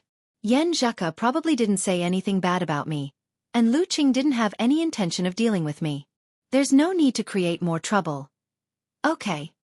The white-haired young man didn't say anything else and left with a smile. Laura, what were you guys talking about just now? The host of the party, Jennifer, came over. Nothing. Huang Shiwen didn't want to talk about it anymore. Jennifer smiled and said, "He's a powerful spirit cultivator. You can ask him for help if you're in trouble." Not at the moment. Huang Shiwen denied again. Jennifer nodded and said, "All right. Then let's enjoy ourselves to the fullest. Let go of the restraints of life, let go of the outer layer of flesh, and enjoy the party to our heart's content." When it was close to the weekend, Lu Qing suddenly received an email from Smith. Mizuki will be out for a rave party. There might be a chance.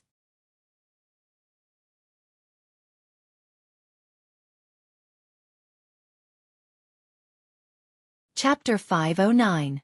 At the entrance of a villa with a fountain and statues in front of it, Mizuki said excitedly to the spirit cultivation instructor beside him, "House, I feel great this time. I'm about to come into contact with the world of pure spirit." He was less than 40 years old, tall, with deep eye sockets and a straight nose. His eyes were light green, and the contours of his face were soft. He was a good-looking man, and he was born with a childlike temperament. He didn't look like a gang leader who committed murder, arson, smuggling, drug trafficking, and forced women into prostitution. The spirit cultivation instructor was a mixed-blood youth in his 20s. His hair was dyed white, and his eyes were light brown. They were dark and deep, as if they were connected to another mysterious and strange world. Even when standing next to Mizuki, who was much older than him, he did not look young and inexperienced. Instead, he looked more mysterious. Very good. Try to maintain this feeling. Repeat the meditation tonight. I believe we can become the same kind of people, House replied with a smile. His body exuded a sense of relaxation, relief, and peace. The other spirit cultivator was in his 40s. His eyes were filled with madness, as if he was still reminiscing about the carnival just now and the feeling of being refreshed after breaking free from restraints. He and House stood on either side of Mizuki. Surrounded by professional bodyguards and gang gunmen, they boarded a bulletproof car. In a room on the first floor of the villa, Jennifer, whose cheeks were still flushed, swirled her wine glass. Her eyes were bright as she looked at Huang Shiwen, who was completely relaxed. "How do you feel?" "I feel light, as if my body is weightless. My depression and pain have been vented by yelling and screaming." "I'm very, very happy," Huang Shiwen replied with a slightly dazed look in her eyes.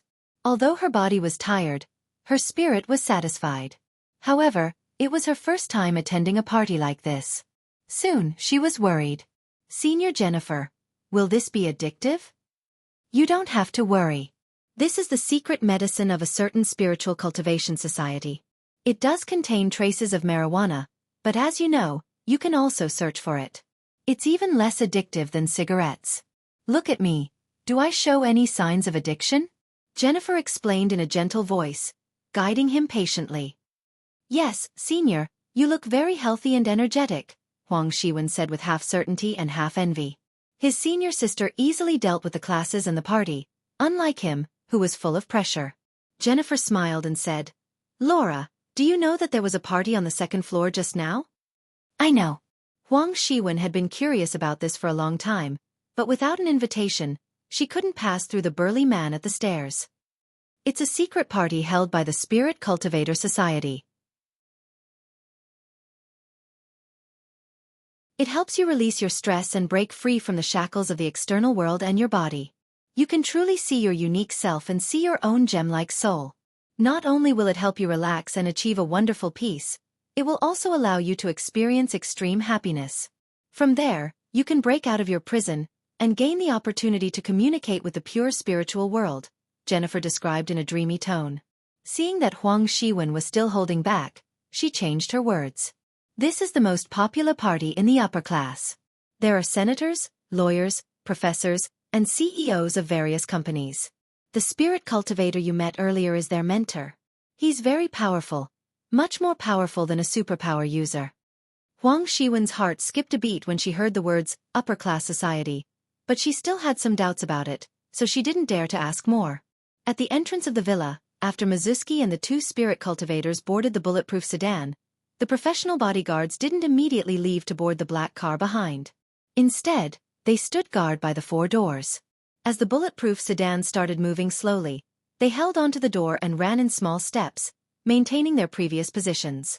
Only when the bulletproof sedan started moving did they retract their arms, turn around, and enter the second car that was moving forward but had its door open. The whole process was very professional. At this moment, a figure jumped out from the shadows outside the villa. He wore a baseball cap that was pressed very low on his head, and a pair of black-rimmed glasses rested on the bridge of his nose, covering half of his face. The exposed part of his face was sparkling, and the color was chaotic. His muscles were tight, and he was unusually thin. In the blink of an eye, Lu Cheng had reached the side of the bulletproof car as if he had shrunk the distance between them. He gathered his chi and blood and exploded them, expanding his right arm. He opened his palm and pressed it hard on the trunk of the car amid the flames. Screech, screech, screech. An ear-piercing screech of friction sounded instantly. The rear wheels of the bulletproof sedan were pressed to the ground. They spun wildly at first, then slowed down rapidly. Golden sparks flew everywhere. Both of Lu Cheng's legs were pressed inward, and his muscles were exaggerated. His entire body's strength was twisted into one. Cracks appeared all around him and spread outwards. He pressed the button to stop the car that had already started moving. At this sudden change, the car behind instinctively braked, shaking the bodyguards and preventing them from reaching out their large-caliber pistols from the window. House, who was in the car in front, had already reacted. Dark flames flashed in his eyes, and a distorted shadow appeared in front of him. At this moment, Lu Cheng didn't make any unnecessary movements. He shook his left arm and stretched it out. His 5 fingers expanded, and his small muscles and veins bulged. He grabbed the door of the car's fuel tank with dark red flames in between. With the sound of metal breaking, the small door was forcefully pulled open. Lu Cheng took advantage of the momentum and stepped back, avoiding the shadow that came through the door and the bodyguard's bullets. They steadied themselves, extended their guns from the window, and completed a round of rapid fire. Lu Cheng retreated again and again. During this process, he suddenly swung his right arm forward and shot out a highly condensed and heavy fireball. It accurately ignited the shadow and drilled into the fuel tank. No! Witnessing this scene, Mizuki and the leader of the bodyguards let out earth-shattering screams. Boom! A huge explosion immediately sounded, swallowing all other sounds. A terrifying fireball rose from the inside of the bulletproof car and rolled out, tearing apart the steel plates, shattering the glass, and burning fiercely red. It was magnificent to the extreme, but also terrifying to the extreme. The bodyguards in the car behind were momentarily stunned. Resisting the fear of a second explosion, they quickly got out of the car and split into 2 groups. One group was to chase and shoot in Lu Cheng's direction, while the other group was to try and rescue him. At this moment, the flames that completely covered the car in front suddenly split apart. A chilly wind blew in all directions and dyed the car green. In the car that was left with only the skeleton, Spirit Cultivator House's eyes glowed with darkness. His clothes were tattered, and his face was pale. He kicked open the broken car door and walked out. Shadows wrapped around his left arm, and his right hand pulled Mizuki. This mafia tycoon was bleeding from the corner of his mouth, and his body was covered in terrifying burn marks. Although his injuries weren't fatal, they were quite serious, and he almost fainted on the spot. As for the other spirit cultivator and his right-hand man, even though they were stronger, they were also in a bad state and had almost lost their ability to fight. Lu Cheng had retreated to the back of the flower bed. As the bodyguards got out of the car and House extinguished the fire, he reached into his pocket with his left hand, took out a coin, and flicked it out. Clang! The coin was distorted, creating a streak of reddish-gold sparks that shot towards Mizuki like lightning. House cursed under his breath and threw Mizuki at his feet. He extended his palms forward, creating more shadows to meet the bomb. Bam! The coin exploded into pieces. After piercing through the layers of shadows, its power finally faded. The bodyguards covered Lu Cheng's position with fire, forcing him to retreat again and leave the scene. At this moment, A bullet was fired from a silencer behind the crowd. It silently entered Mizuski's head, causing his eyes to widen abruptly. His pupils protruded, and he lost control of his bladder. He died with a grievance. On the huge stone sculpture in the fountain, the shadow that had been lurking for a long time threw out a few thin threads that stuck to the corner of the villa. With a whoosh, it disappeared. Seeing this, Lu Cheng quickly retreated. He didn't want to stay any longer. After a few ups and downs, he had left the crowd far behind. After sprinting for a while, he suddenly stopped.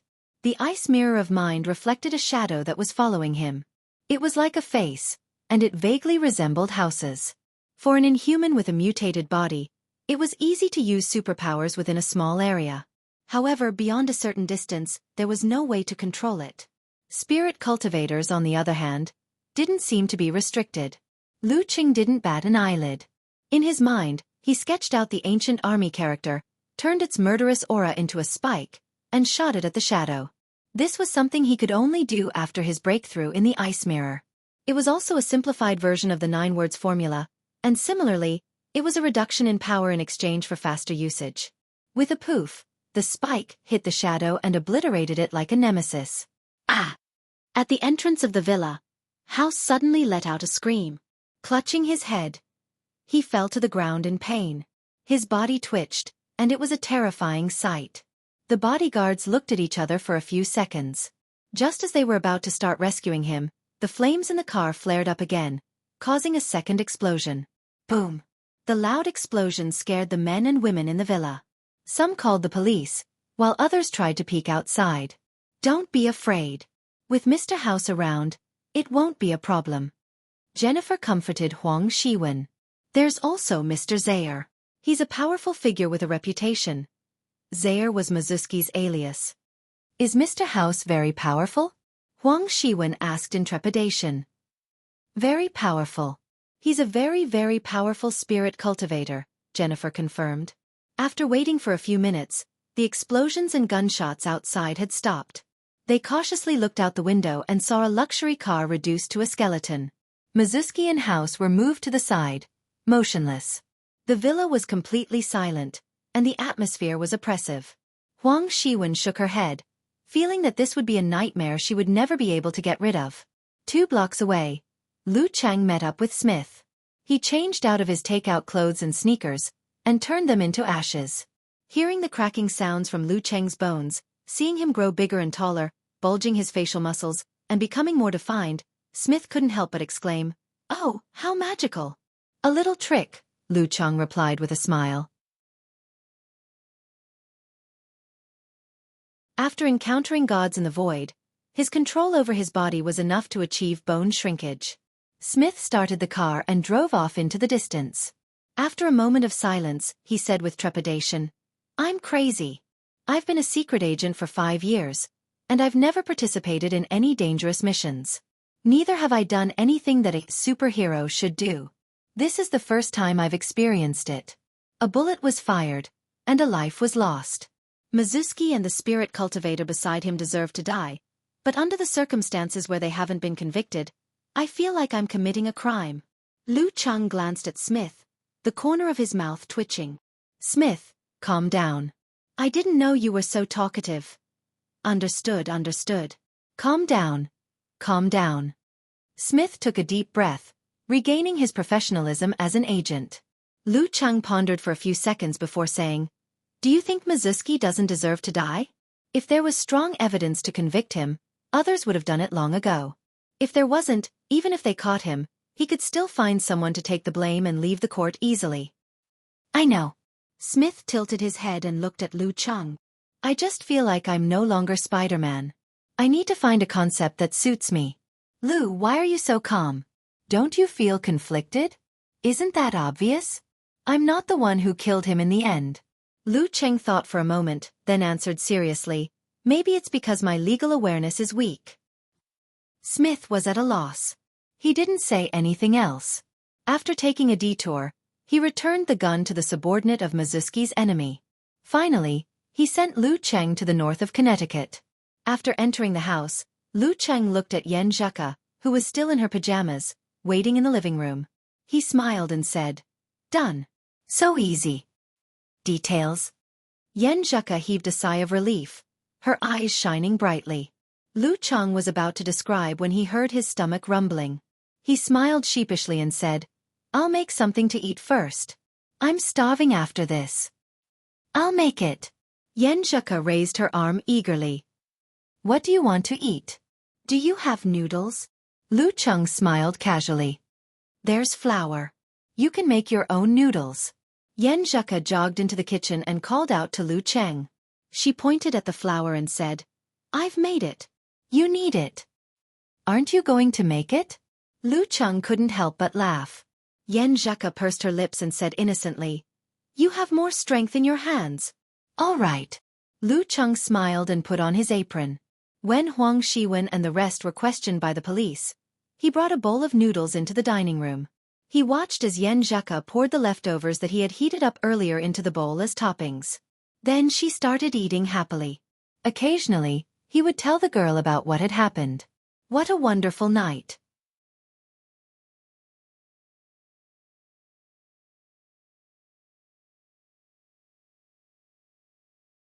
Chapter 5:10. After finishing his noodles and soup, Lu Cheng put down his bowl and chopsticks. He flipped a coin in his left hand and started complaining about Smith in a low voice.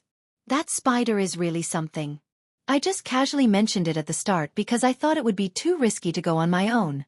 But he agreed right away and even tried to perfect the plan in high spirits. I thought he was indeed the head of the Secret Service. His mental fortitude was off the charts and he had seen all kinds of storms. Who knew he would become as listless as a little lamb and kept nagging me that this was against his ideals and that he didn't deserve to be Spider-Man anymore. Why didn't he reject it earlier? Yen Zheka rested her chin on one hand and listened quietly. Her black, jewel-like eyes looked at Lu Cheng from head to toe and then fell on his left hand, which was flipping the coins quickly. After a moment of silence, she said in an uncertain tone, "Cheng, you're actually not very calm either, right?" "Ha!" Lu Cheng was stunned and instinctively wanted to deny it. But when he glanced at the flipping coin, it was as if he saw his own heart in the same state. It looked calm and peaceful with only a slight ripple. But in fact, it was tense and surging in the depths. "Yeah, after visiting Joseph, I couldn't help but abuse the mineral water bottle. It turned cold and then hot, then cold and then hot again.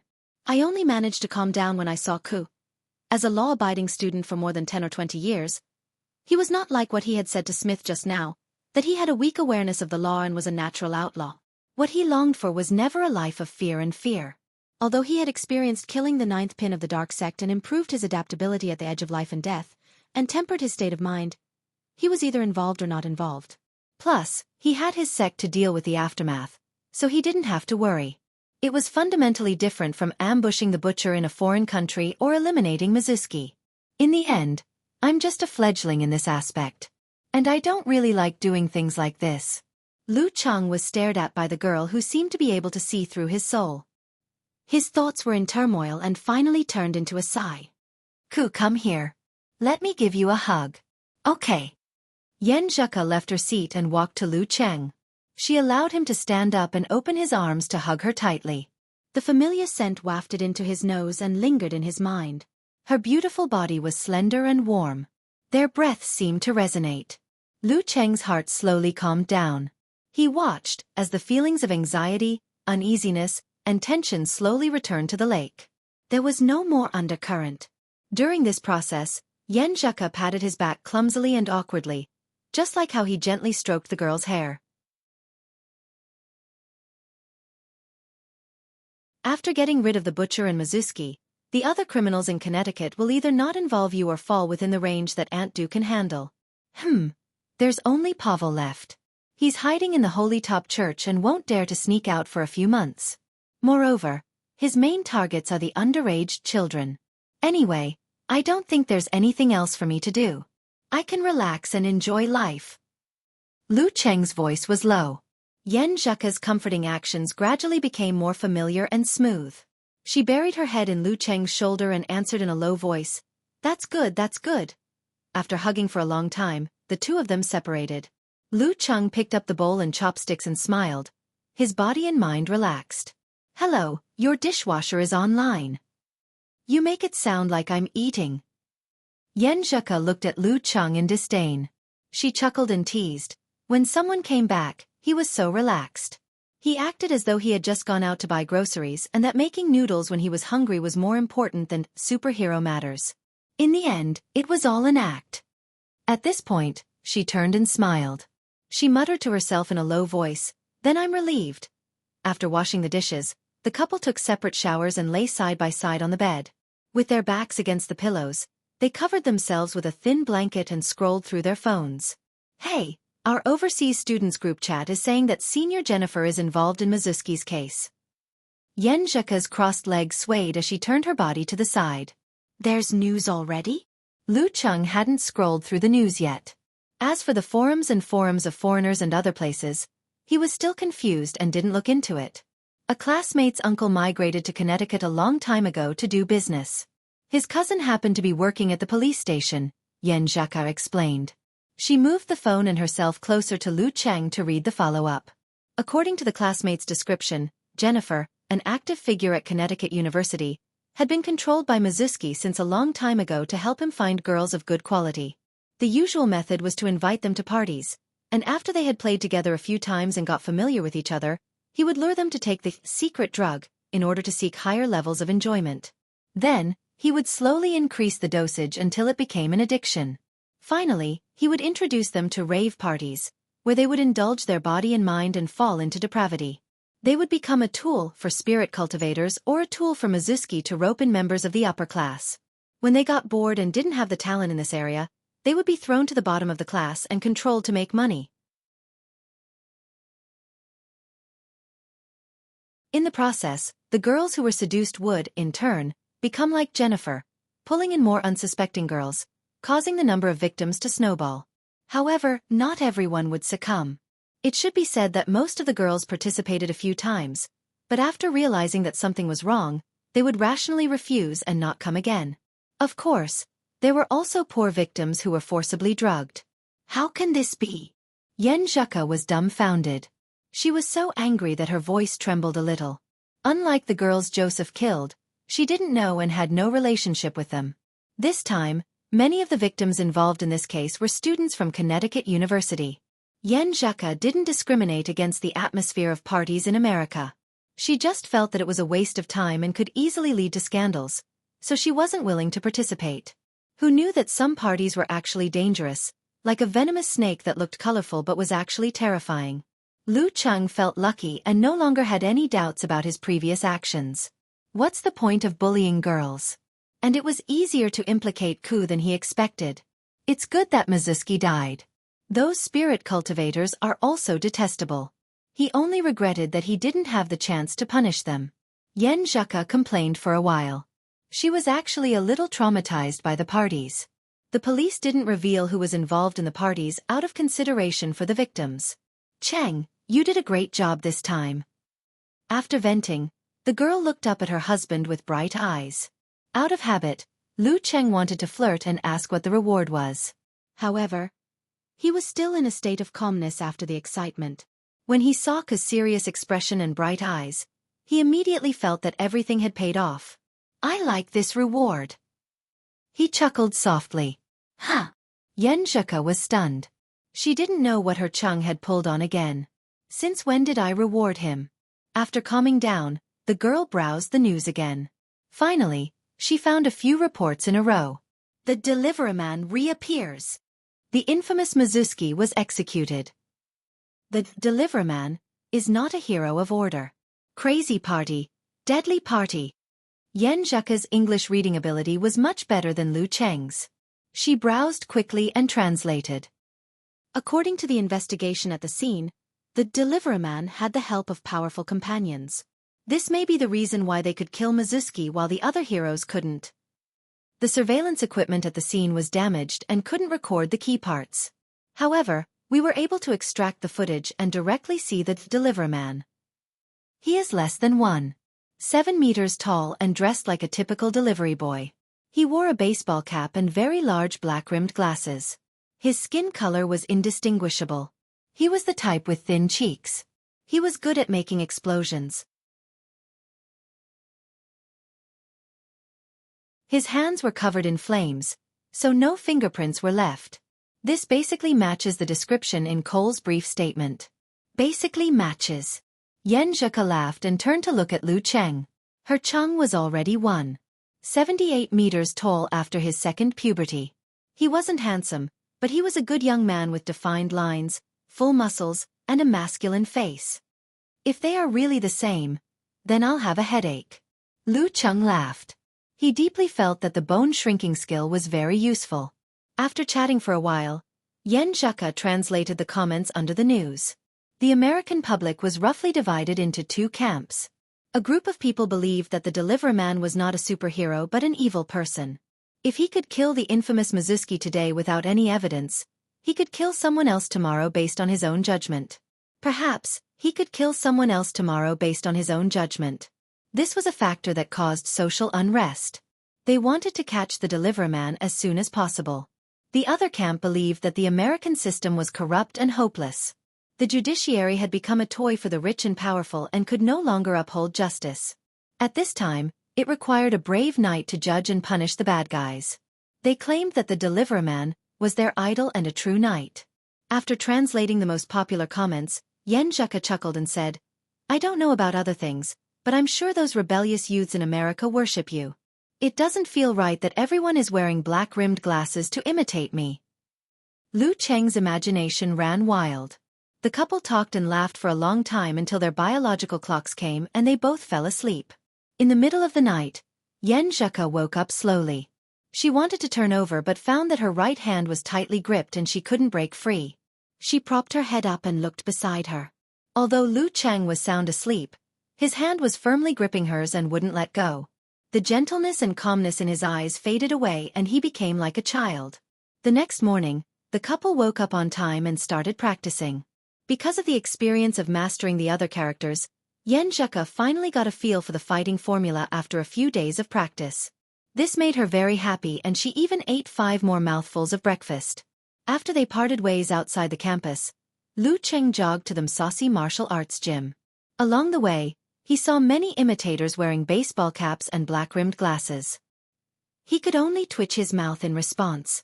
In the following week, Lu Cheng was well behaved because Pavel never left the Holy Top Church. He even didn't find an opportunity to challenge the Grand Master of Martial Arts of the Jaruga sect as planned to avoid the limelight. In the blink of an eye, it was almost the end of the month. It was time for Lu Cheng to return.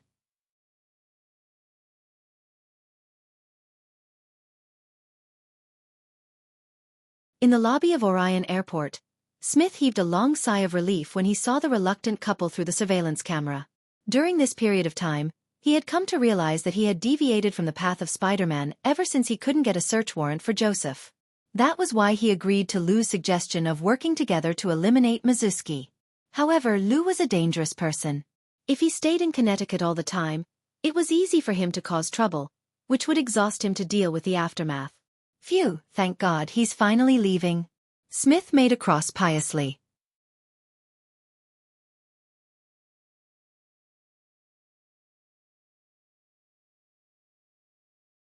Chapter 5:11. In front of the security checkpoint, Lu Cheng was carrying a 20-inch trolley box, which was filled with the loot he got from shopping with Yan Zheka. There were new clothes for him from head to toe and gifts for Lu Jisheng, Qi Fong, and the others. It's so good to have a wife. She's so thoughtful. Lu Cheng looked at Yan Zheka, who still looked tired. He tucked her hair behind her ear and said with a smile, "I'm going in. Go home quickly. Sleep early tonight. Get some sleep." Yan Zheka was touched at first, but as she listened, she became embarrassed and angry. She opened her eyes, shook her right arm, and punched Lu Cheng in the abdomen. Her move was smooth, but she didn't use any strength. "Who's to blame?" she whispered, gritting her teeth. She waved and turned around, pretending to be cool. She walked slowly to Du Yen, who was waiting for her at the elevator. Lu Cheng held his stomach and stood up straight. He looked at his little fairy's back with a smile and muttered to himself, "Should I post a question on the forum? My wife is getting less and less shy and more violent. What should I do? Well, they'll definitely answer, 'Show off your love, get lost,' or 'I entered the wrong post, I'll get lost myself.'" While thinking, he watched Yan Zheka walk away. When she was about to enter the stairs, Yan Zheka finally couldn't hold back her emotions anymore.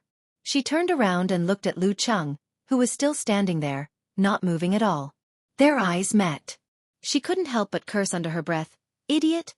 Because they wouldn't be apart for too long this time, as they would come again next month, and because they already had experience, the two of them weren't as reluctant to part as before. After looking at each other for more than 10 seconds, they waved again, entered the elevator, and went through the security check. They skillfully switched to online dating mode. Lu Cheng's flight was smooth. The flight took off on time, and there was no bad news in the weather forecast. Smith resisted the urge to wave his fist and celebrate. He rearranged the surveillance reports during this period, threw out a spider thread, and rushed into the director's office. It was as if he was running to freedom. Thank God, amen. In a spacious and clean hospital with few patients, a brown-haired middle-aged man with a stiff face and missing an arm looked through the window at the unconscious house in the intensive care unit. He said to the person beside him, "He's close to brain death." "I know," the black-robed man with green eyes answered calmly. It was hard to tell how old he was. His appearance was ordinary, but he had the temperament of a scholar. There was also an illusory sense of mystery that did not belong to the real world, making people admire him and willing to listen to his every word. "Lucas, I have a suggestion.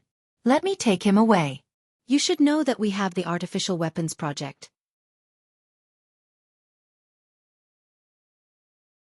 that will allow House to live in another way," the one-armed man said solemnly. Lucas, who looked like a mysterious scholar, was silent for a moment before he nodded indiscernibly. "I have no objections." The one-armed man heaved a sigh of relief and asked, "Haven't you found any useful clues about the deliverer man?" No psychic is not omnipotent. In the absence of a direction, even a great teacher can't do anything.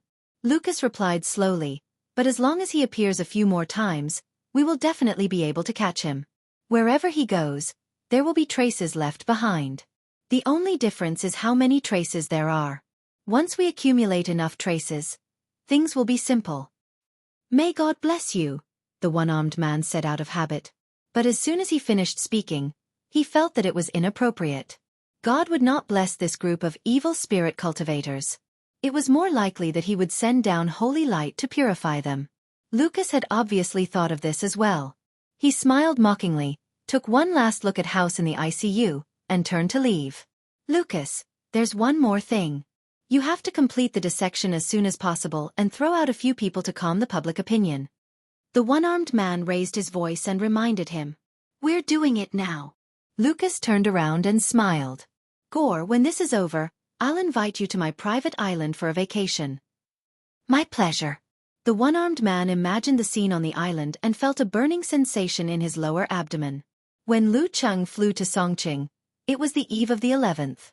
The members of the martial arts club would have a 3-day holiday. He planned to go back to Xiaofan on the 2nd of October to help his parents move and send gifts to each of them. After half a year of drying the new house, they could finally move in. As soon as he entered the dormitory, Lu Cheng saw Zhao Chong, Zhang Jingye, and Qiu Zhigao returning from self-study. "Hey, you're early."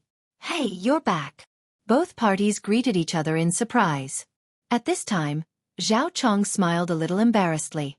"Cheng, let's have dinner together tonight. It's my treat." "Your treat? Why?" Lu Chong sized up the head of the dormitory, Comrade Chong. He wore a pair of black-rimmed glasses and combed his hair neatly. Although he looked old, he had a sense of maturity. As expected of a scholar. "Cheng, you've been living a simple life. You don't even know the Han dynasty, let alone the Wei and Jin dynasties." Kai Zhongming came over from the dormitory next door and dropped a line. After all, he was admitted to Songqing University with his own ability. "What's going on?" Lu Cheng was curious. Qiu Zhigao explained enviously, "Chong has a girlfriend. He has to treat." "Girlfriend? The one from Songqing Normal University?" Lu Cheng asked. That was Zhao Chong's high school classmate. "Yes." Zhao Chong nodded happily and shyly.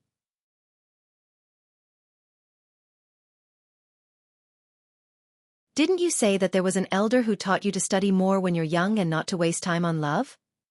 Lu Cheng teased him with amusement. People still have to consider the course of history in this life. Zhao Chong sighed with satisfaction. Speak human language.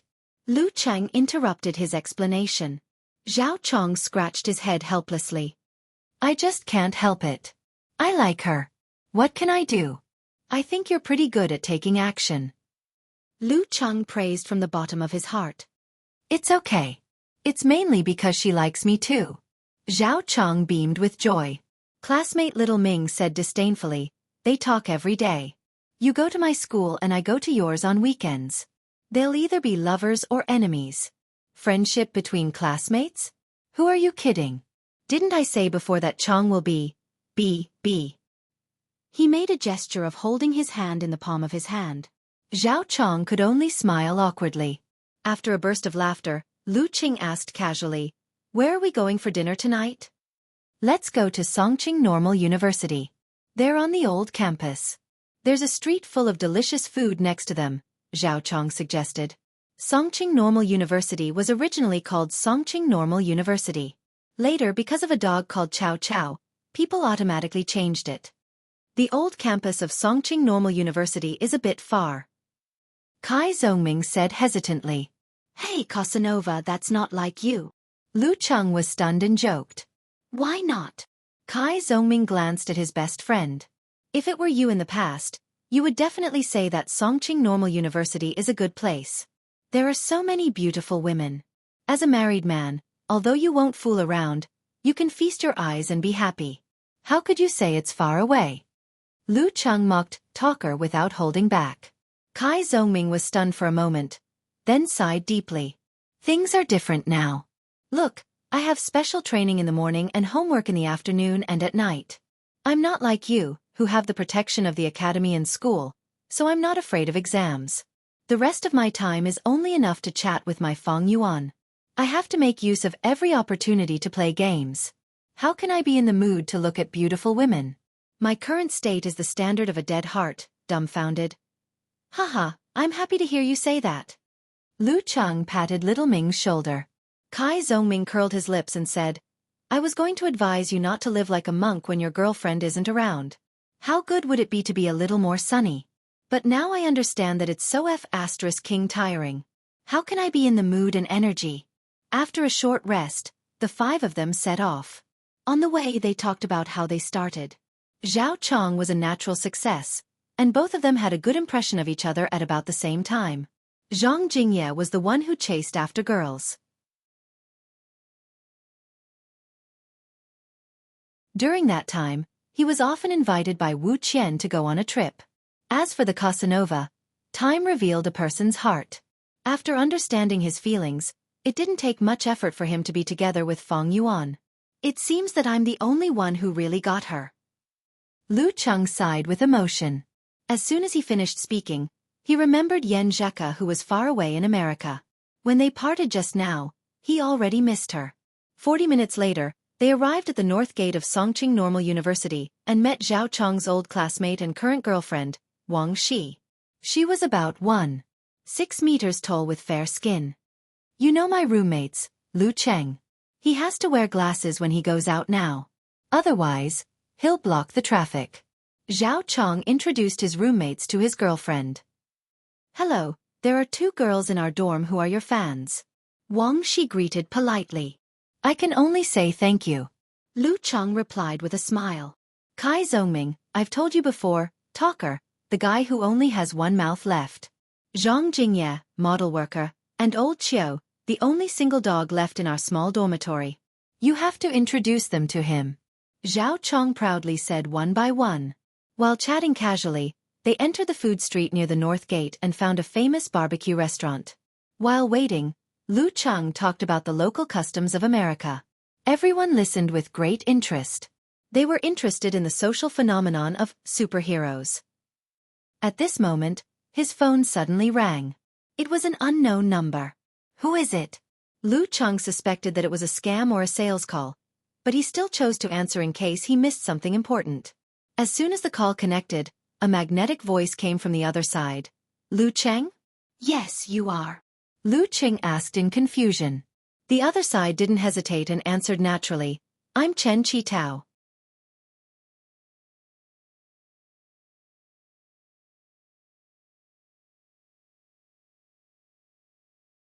Chapter 5:12. Lu Cheng's first reaction when he heard the other party's name was Chen Qitao. What af asterisk king liar. His mind was already filled with jokes, such as, I'm Dragon King, Chen Qitao. I'm severely injured and have lost all my martial arts.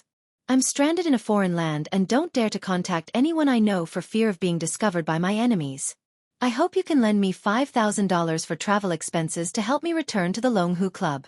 When I'm back, I'll take you in as my disciple and teach you the unique skills of the fire sect, or give you half of my assets. As for knowing his name, damn it. Which high-class liar wouldn't buy big data? Resisting the urge to blurt out, I'm returning Qian Dong Lu, Lu Cheng replied calmly. Senior, is there anything I can help you with?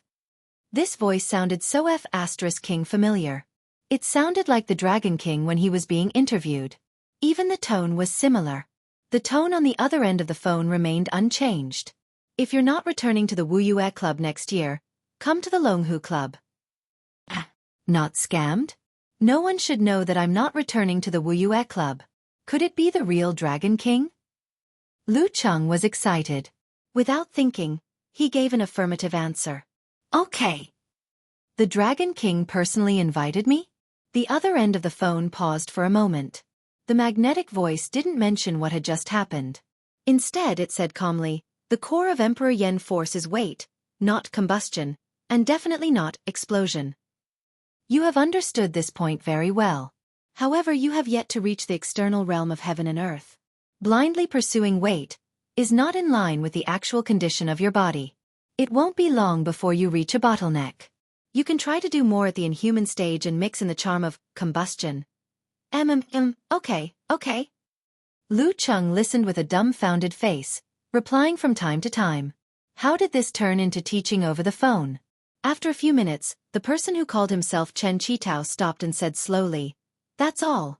As soon as he finished speaking, the beeping sound was heard. Lu Cheng held the phone and stood there in a daze for a long time, unable to come back to his senses. It really is the Dragon King. Who would be so free as to teach me Emperor Yen force? Haha, the Dragon King personally invited me.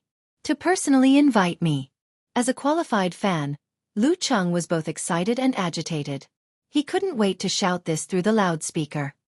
What's wrong, Cheng? Who called? Zhao Chong asked in confusion because of his strange expression. It seemed to have come from some senior?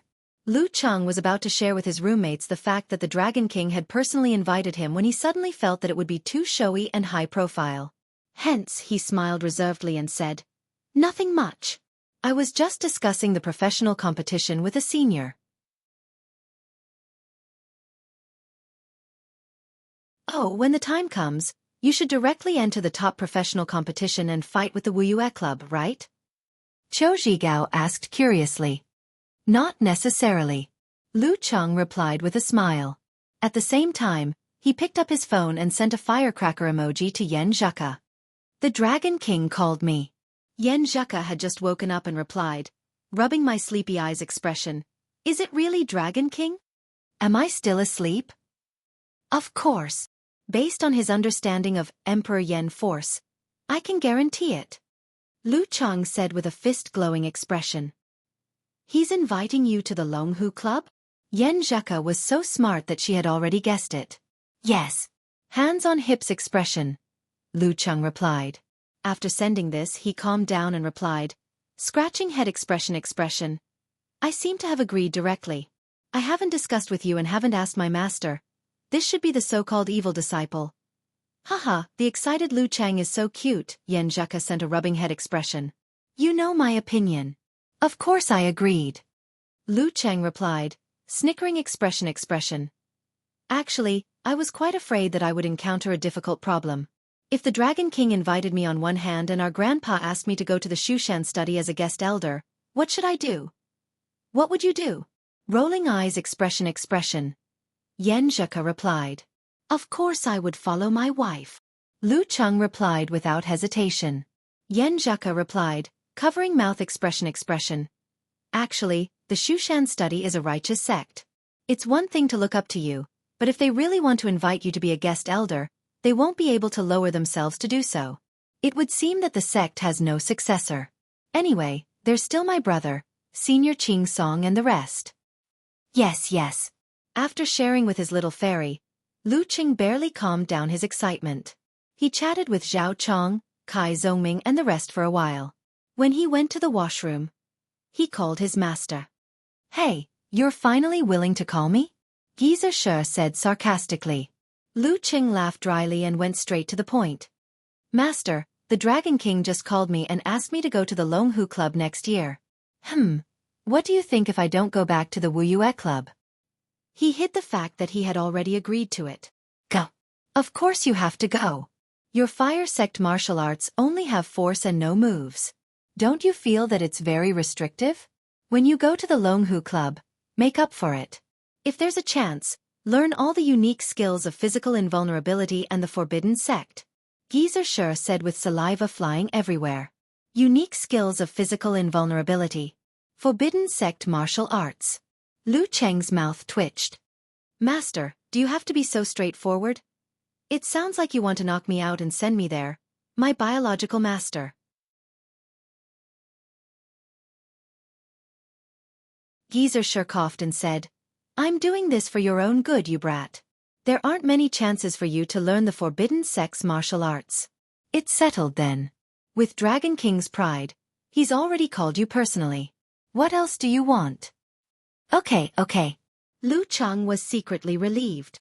Well, there might also be a shameless old guy who's good at pestering you in the next few days. He'll invite you under my name. You can just reject him directly. Don't talk nonsense with him. Geezer Shi thought of another matter. 2 days ago, he accidentally let slip that his disciple would most likely not return to the Wuxia Club. Who? Who's that? Lu Cheng was stunned. Geezer Shi sighed. I was young and immature. I made friends with that old guy by mistake. It's still a headache to this day. Anyway, don't give him a chance to take advantage of you. After that, he hung up the phone and walked around his daughter's house looking for good wine. Lu Cheng was left in a daze at the bathroom door. Who could it be? Which force? These two doubts didn't last long. On the night of October 1st, the official start of the holiday, Lu Cheng received a call from the old guy. The other party smiled very warmly. Lu. Yes, who is this? Lu Cheng said politely. I'm a good friend of your master's for many years. My surname is Wu. I'm currently working in the Haiyuan Club. Zhang Wo has mentioned me to you, right? The voice on the other side didn't sound too old. There was a hint of leisure in the mellow voice. A little. Senior Wu Molian, right? Lu Cheng roughly knew who it was when he heard the words Haiyuan Club and surname Wu. Which first pin mighty ones participating in professional competitions weren't famous? Yes, it's me, the empty nest old man, Wu Molian laughed. Lu, are you interested in joining our Haiyuan Club? Although we haven't entered the top circle yet, we'll be there soon. I can still fight for another 5 years. The witch has already grown up. The cheetah has almost agreed to join us. Li Xiaoyuan will come next year or the year after. If you're willing to join us, you'll definitely be a core member that will focus on nurturing. You can learn whatever you want from the club's martial arts.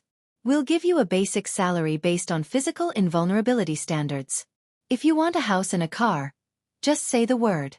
Remembering his master's teachings, Lu Cheng interrupted him. Senior Wu, I've already promised the Longhu Club. If I don't return to the Wuxia Club, I'll join them. The Longhu Club? That's fast. Wu Molian muttered. Lu, you have to consider this carefully. You're just one of the reserves in the Longhu Club. But at Haiyuan, you'll be the only one. To put it bluntly, they're big and have strict rules. Even if you're a heavenly son of the era, you'll still have to lower your head. What are their conditions? I don't know yet. Lu Qing answered honestly.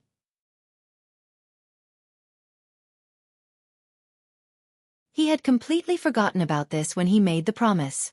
As for the fact that he hadn't signed the contract, he had to keep his word in the martial arts world. You don't know? Haha, Lu, this means that they don't value you. What you need the most at your current stage is to be valued. Wu Molian perked up. Lu Cheng replied immediately. The Dragon King called me. That's enough, right? The Dragon King? Wu Molian fell silent. Yes. Lu Cheng confirmed. Phew, Senior Wu won't pester me anymore, right? Heh, the Dragon King's moves are indeed fast, accurate and ruthless. Wu Molian sighed and smiled again. Lu, you really have to consider this carefully. The Dragon King is too arrogant and not easy to get along with. He rambled on for a full half an hour before Lu Qing finally got rid of him. He felt both physically and mentally exhausted. What a persevering old man. Luckily, my willpower is strong and I'm not swayed. On the 2nd of October, Lu Qing returned to Xiaofan and participated in the moving. He carried a cabinet in one hand and walked into the freight elevator under the dumbfounded gazes of the onlookers. Seriously, it's not like we don't have money. Why can't we just hire a moving company? Why must we find a car and move by ourselves? Lu Qing cursed Xiaofan in his heart as he moved the cabinet into his new home. At this moment, his phone rang. The screen lit up and the words, "Hipster" appeared. "Ha, hipster, what's up?" Lu Qing answered the call happily. And Chaoyang laughed. "I heard that you won't be returning to Wuxia Club next year?" "Probably." Lu Qing didn't try to hide it. "I'm here on behalf of my master. Xinghai Club is waiting for you." And Chaoyang went straight to the point. "Queen of Thought's invitation?" Lu Qing felt smug for a few seconds and replied sincerely, "I've already promised the Dragon King." "Dragon King?" And Chaoyang was shocked. After a while he laughed. "Then I won't be long-winded about the conditions. How are you doing at Xinghai Club recently?" Lu Qing changed the topic and asked casually. "It's all right. Every few days, someone will use you, Ran Li, and priest to educate me like other people's children." And Chaoyang replied casually. After chatting for a while, he hung up the phone. The phone screen showed the time and the person of the call. 3 minutes and 50 seconds. Husky.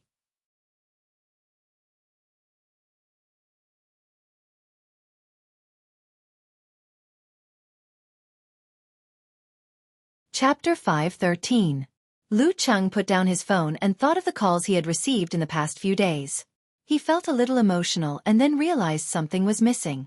Yes, neither the Wuxia Club nor the Ice God sect had contacted him. Were they blocked by Master, or had they acquiesced to the situation and development? Lu Qing shook his head and laughed. He didn't think about it anymore and continued his moving business. He followed the rented van back and forth several times and became the main labor force today. He lifted the marble table with one hand that could only be lifted by 4 people. Lu Jisheng and Qi Fang sighed that practicing martial arts was so good. Lu Yanwei, Lu Yuanchang, and the others who came to help didn't dare to help. They could only carry some small items and dutifully cheer him on and yell, 666, a few times. When it was close to noon, Lu Qing entered his original home again to see if he had missed anything. The living room was mostly empty and full of junk. The cabinet, the TV, the single sofa, and the coffee table that had been used for many years were missing.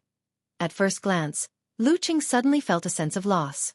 He had a subtle feeling of leaving his hometown. In his opinion, the new home was full of unfamiliarity. Walking in it, there was no sense of familiarity.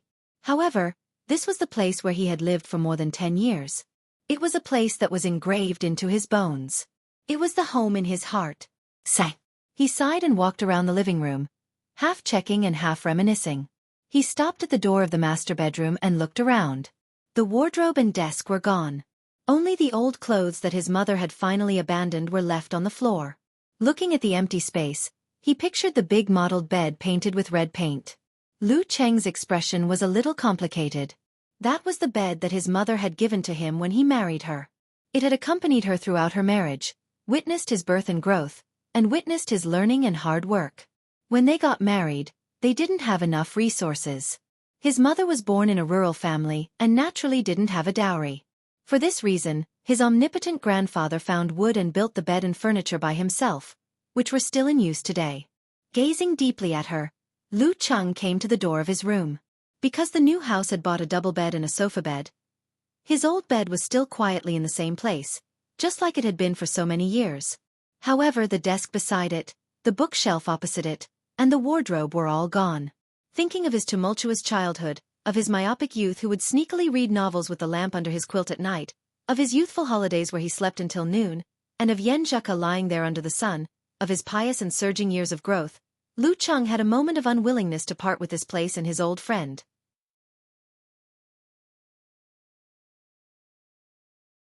It was like saying goodbye to a childhood friend whom he had known for many years.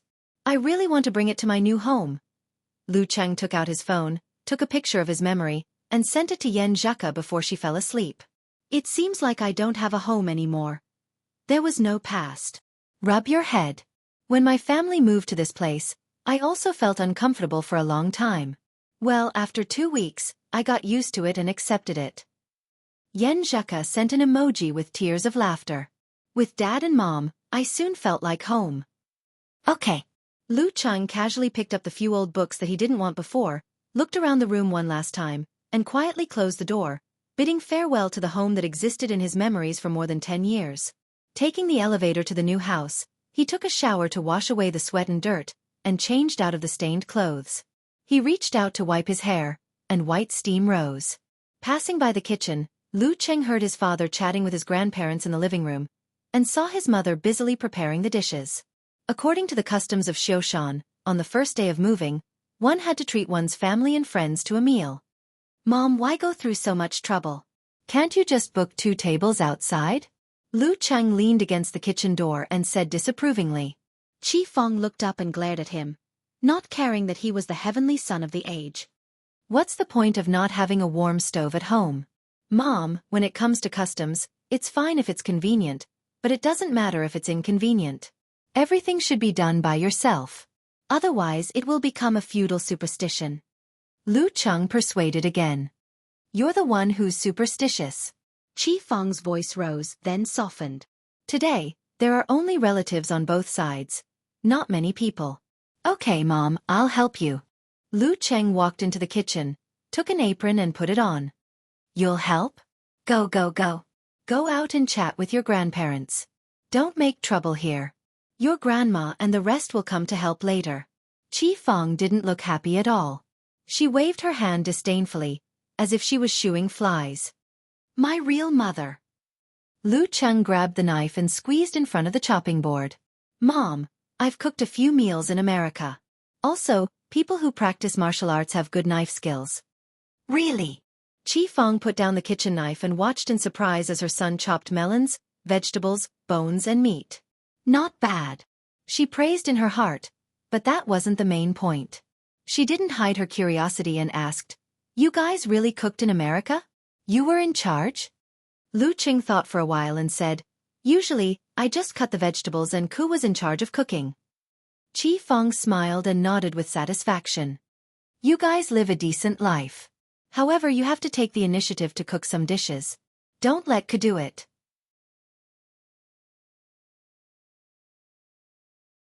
It's too smoky, she rambled on for a long time. Okay, I'll watch carefully later. When Lu Cheng answered, his hands didn't stop at all. The sound of the chopping continued. After a while, he finished preparing most of the dishes. Seeing that the countertop was full, he stopped and watched his mom cook. I'm studying hard.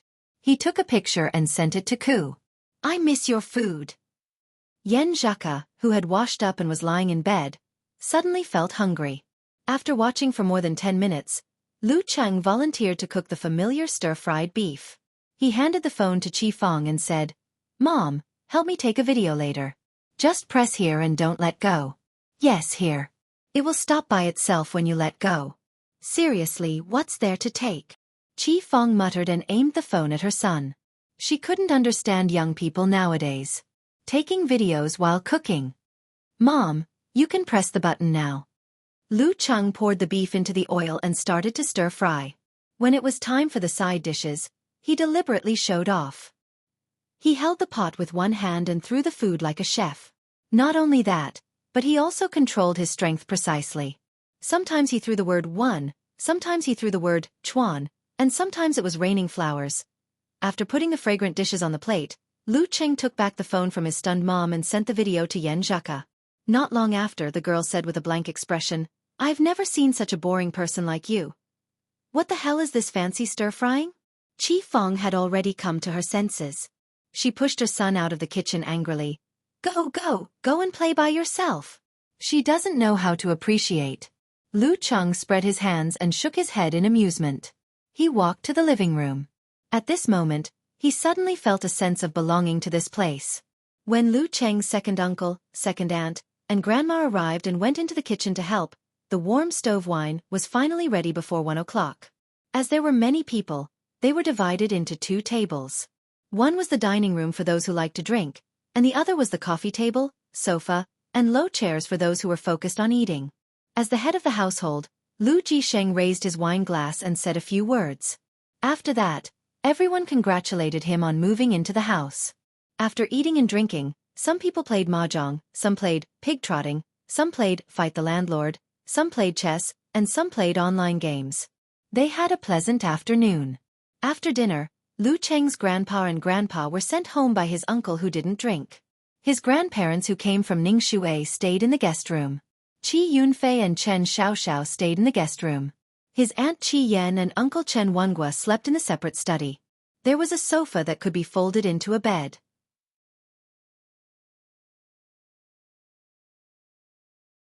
Lu Cheng looked at the unfamiliar sofa in the living room and was speechless for a long time. First day in a new house and I'm going to be a director again. Covering face expression and sighing expression, he said to his wife. Yen Zhaka, who was in class, replied with 3 words, laugh out loud. On October 3rd, Lu Cheng practiced as usual. In his spare time, he went to Qin Rui's martial arts club. At night, he took the high-speed train back to Songqing because the martial arts club would resume the special training the next morning. At 8 o'clock the next day, in the martial arts arena of Songqing University, the special training team, which had swelled to more than 20 people, finally saw Coach Lu after a long time. Some people even took photos and posted them on Weibo and WeChat moments. They were so moved that their eyes were brimming with tears. After finishing the preliminary training, Lu Cheng put his hands behind his back and asked everyone to come out and practice one by one. After that, he said, Senior Li Mao, Talker, He Zi, and De Li, you can participate in the professional ranking event at the end of October. Jean Lu, Jean Yen, you can go too. You may not pass, but it's good to have some experience. As for the newcomer Deng Yang, he had gotten the professional 9th pin certificate before entering university. As for the 8th pin dance stage, he couldn't be rushed.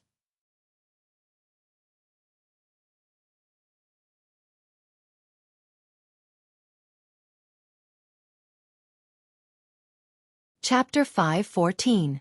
Hearing Lu Cheng's words, Li Mao and Kai Zongming were delighted, as if they had been waiting for a long time.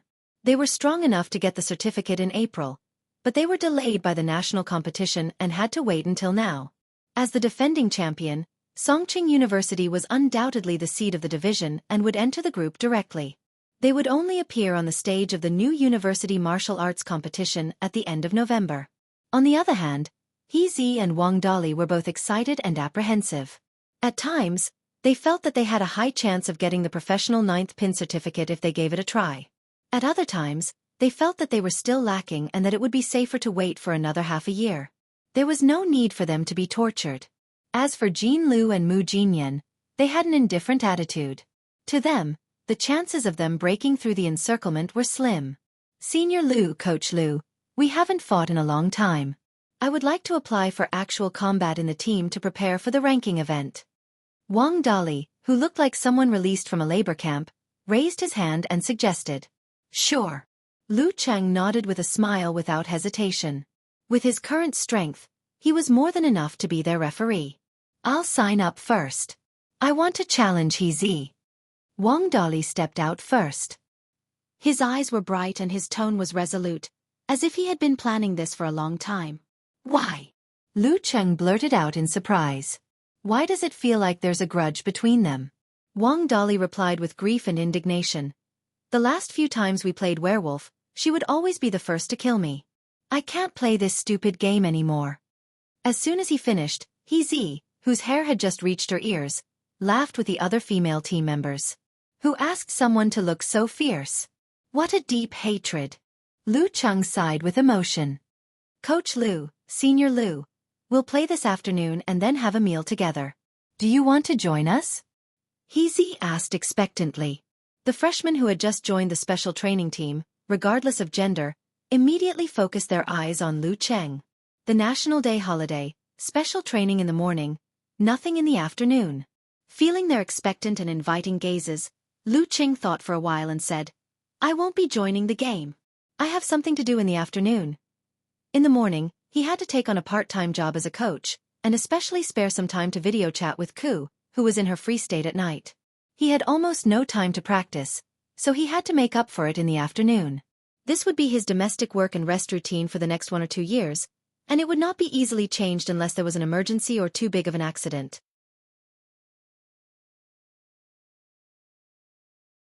When everyone's expressions turned to disappointment and frustration, he added with a smile, "That's right. No problem. Once you've made the reservation, give me the time and place." "Okay, okay." Deng Yang and the others answered in unison and became excited again. In the following actual combat training and daily cultivation, they were full of motivation and enthusiasm. When it was almost 11 o'clock, Lu Cheng made sure that Yan Zheka had finished her homework and reports. He corrected each of them and asked them to practice in groups. Then he entered the locker room and shared all the changes in the martial arts club with Yan Zheka in a quiet environment. After the chat came to an end, he walked out and planned to go to the cafeteria to fill his stomach while the girl was washing her face. He would go back to the dorm and continue the video call. At this moment, a beautiful freshman wearing a white martial arts suit with black edges ran over from the female locker room. Her eyes were full of excitement and her cheeks were red as she said, "Coach Lu, can I have your autograph?" "No, 2 autographs." "Okay." Lu Cheng usually wouldn't refuse such a request. He smiled and said, "Call me senior brother Lu." Coach Lu has already gone offline. Look, it's already past 12. The girl was amused and relaxed a lot. She unfolded the white t-shirt in her left hand and handed the pen to him. She said crisply, "Senior brother Lu, please sign here first." Lu Cheng didn't say anything. He picked up the pen and wrote his name on the front of the shirt. "Damn it, I haven't signed for a long time. I'm rusty now." "Although I'm not rusty, it doesn't look good either." After putting away the t-shirt, the girl took out a talismanic necklace from her pocket. Its pendant was golden, like some mythical beast in legends. "Senior brother Lu, can I engrave my name on the pendant?" The first-year girl nervously took out the pen used for micro-engraving. "What the hell?" At this moment, Lu Cheng was dumbfounded. This was the first time he had seen such a request for an autograph. The student girl's lips trembled as she stammered, "My cousin asked me to help her. She's very superstitious and her luck isn't very good. She's always unlucky." "Senior brother Lu, don't you have the ability to reflect curses and bad luck?" She wanted to ask for a protective amulet with your signature, so that she could avoid disasters and protect herself. "There's such a thing?" Lu Cheng was dumbfounded and momentarily speechless. "Student, you can't be superstitious." Why does this sentence sound so familiar? "Senior brother Lu, if you're not willing, then forget it." The girl stole a glance at her idol and said in a stutter. Lu Cheng came back to his senses and shook his head with a smile. "It's okay. Just this once." He took the micro-engraving pen, lowered his elbow and tightened his wrist.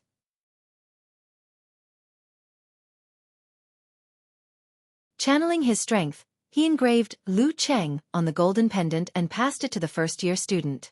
Thank you, senior brother Lu." The girl thanked him happily and excitedly.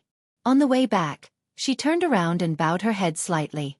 At this time, more than half of the special training members had gathered and were planning to leave for the reserved cafe to play Werewolf Kill. Lunch would also be served there. "Senior brother Lu, bye-bye." They waved goodbye cheerfully, leaving Lu Cheng alone. Sigh, it seems that in other people's eyes, I'm gradually not very sociable and don't like to participate in activities. Maybe they'll think that I'm getting more and more arrogant. Lu Cheng shook his head and smiled, half self-deprecating and half lamenting. "I really don't have time." "What are you laughing at?" Little Ming's voice came from the back of the locker room. Lu Cheng turned his head and looked at Kai Zhongming, who had already changed his clothes. "I'm laughing at why you're not participating? Isn't that nonsense? Feng Yuan is leaving on the 7th. Kai Zhongming replied with a look of disdain. "I've told you 3 times and you can't even remember. Are you entering old age ahead of time? Really 3 times? Lu Cheng racked his brain but couldn't find the corresponding memory. For a moment, he was at a loss. "Nope." Little Ming answered sincerely. "Come here. I promise I won't beat you to death," Lu Cheng said, grinding his teeth. Kai Zhongming laughed and asked, "Cheng, What do you think is the probability of me getting a certificate in this ranking event? If you're lucky enough, you're basically guaranteed to get it. Lu Cheng answered honestly. That's good. Don't you know how much effort it took me to resist showing off my strength when I was with my former classmates, friends, and relatives during the summer vacation? I can't just jump out and flex my muscles, kick the pillar, or say that I'm an expert now, right? How embarrassing. Kai Zongming said with imagination running wild. When I get the certificate, I'll slap it in front of them and they won't have to say anything anymore. What's the difference between the two methods? Lu Qing asked, amused. Don't you think the latter method is more subtle? Kai Zongming made a retracting gesture. I don't think so. They're both equally stupid. Lu Qing answered without hesitation. After joking and teasing each other, they left the martial arts arena. One went to the cafeteria, while the other went to the school cafeteria to meet up with Feng Yuan. The next few days went by as usual. Lu Cheng booked an early flight to America so that he could make it back in time to supervise the ranking event. Smith hummed a soundless melody and walked into the office with light steps. During this time, he had been very relaxed.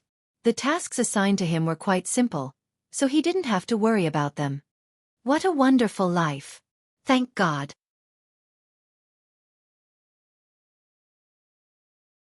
Amen. He had just made a cup of coffee and sat down when he suddenly received a call from the director, asking him to come over. What's the task this time? Smith knocked on his boss's door with curiosity and expectation. Monitor him. You should be very familiar with it. I don't need to say more, right?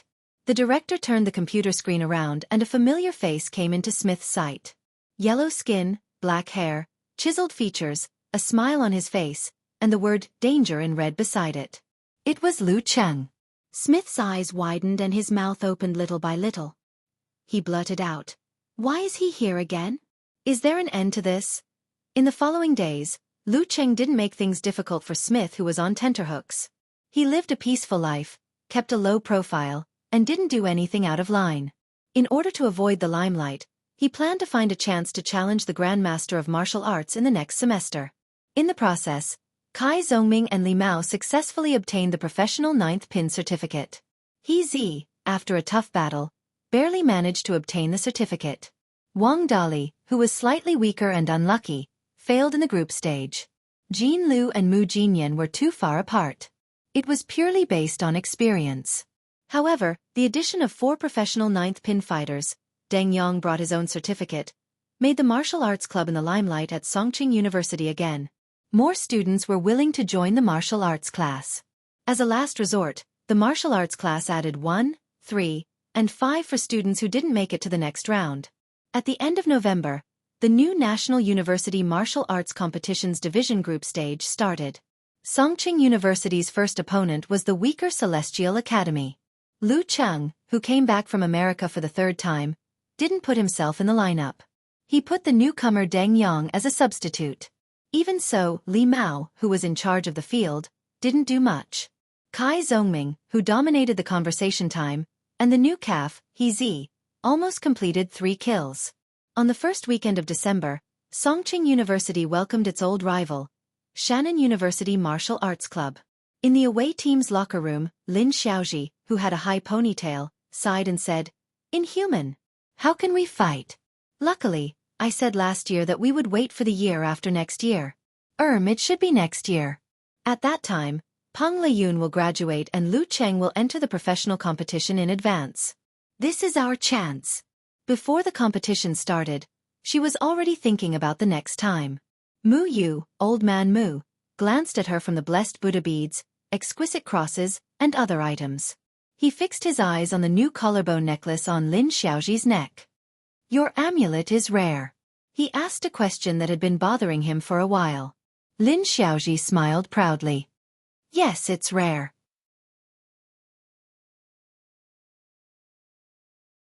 There should be only one in the world. It's Lu Cheng's amulet that blocks bad luck." "What's that?" Mu Yu and Jean Dali were confused. "Lu Cheng's amulet?" "I asked someone to make a pendant of the sky-shaking roar. I asked my cousin who just entered Songqing University to get Lu Cheng to sign his name and bless it. It will definitely block bad luck." "What theory is that?" Mu Yu blurted out. Metaphysics theory. Lin Xiaoji answered confidently. I'm now a believer of Lu Cheng.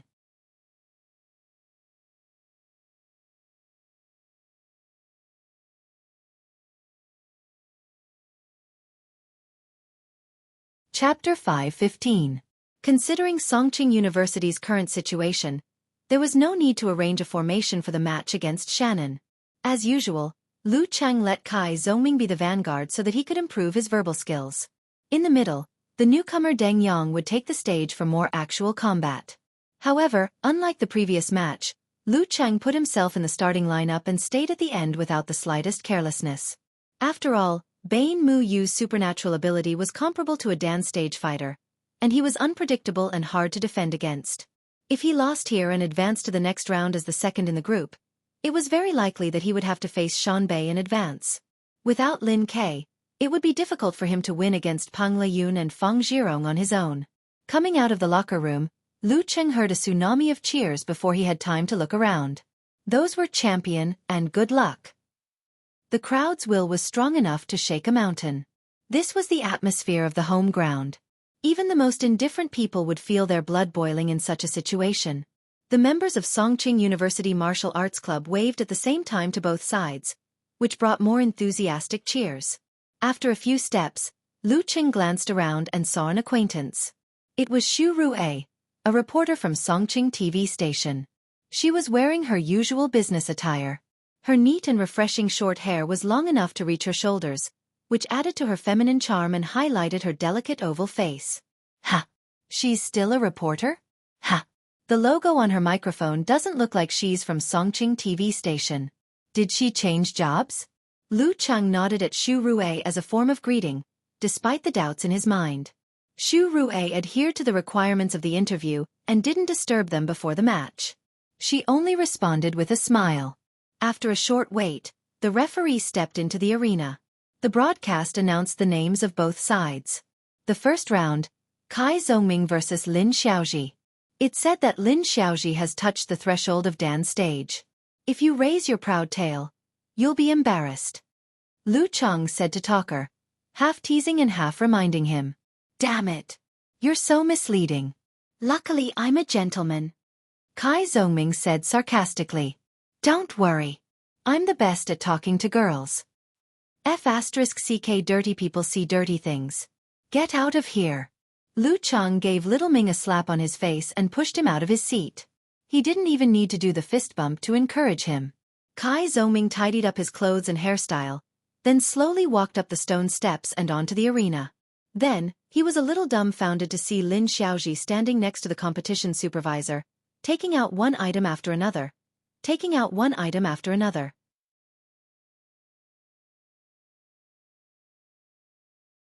At the end, she even carefully undid the clavicle hanging around her neck and handed it to the supervisor, repeatedly reminding him not to lose it.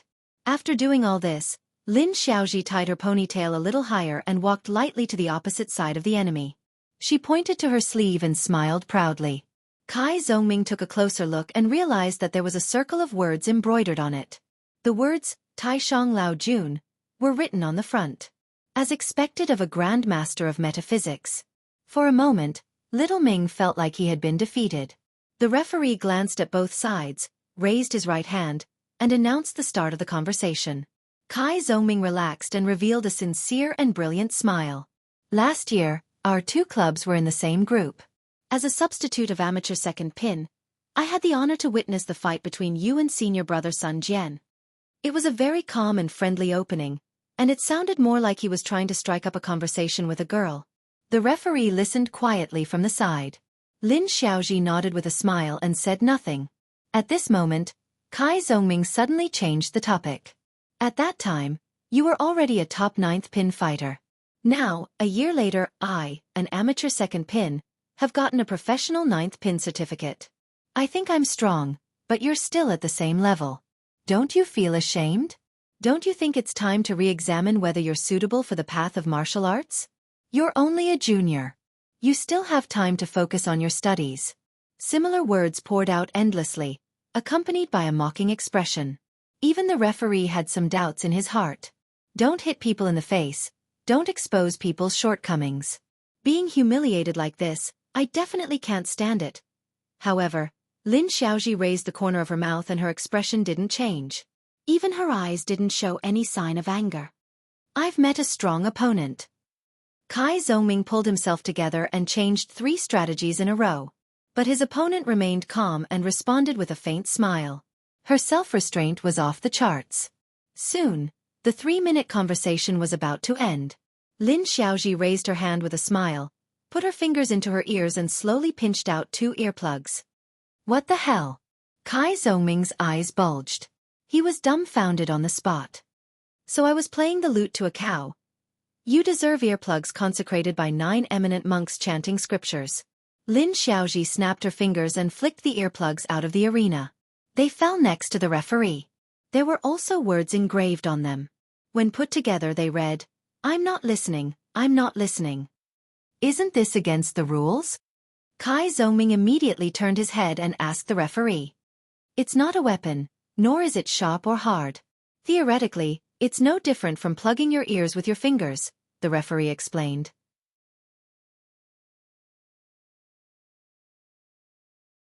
There's a difference. There's a big difference.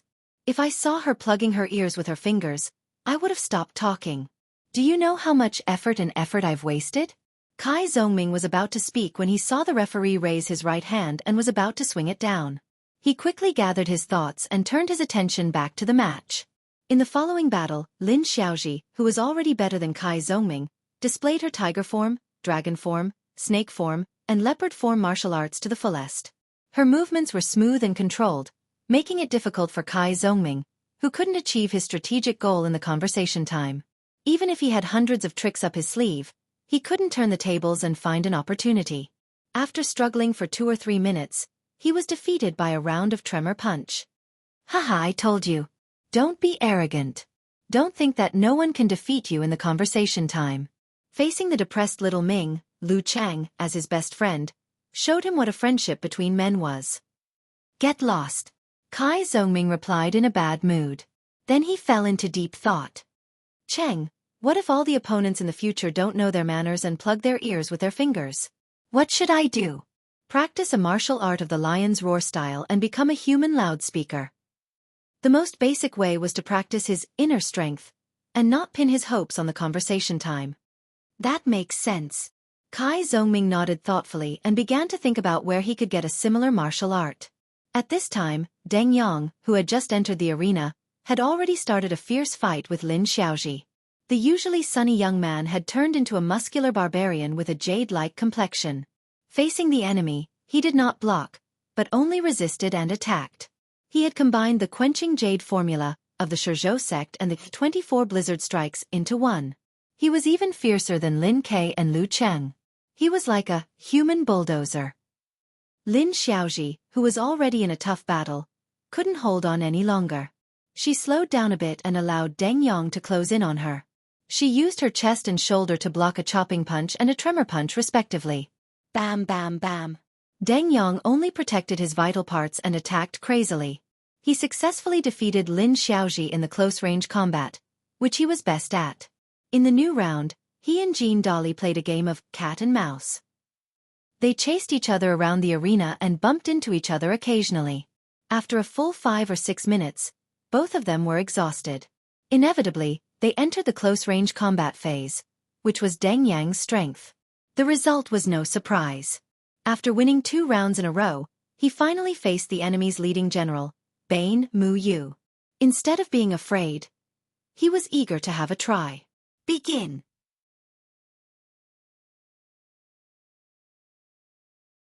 With the referee's announcement, Deng Yang took a step forward cautiously and steadily. However, at this moment, he felt a twitch in his weak calf.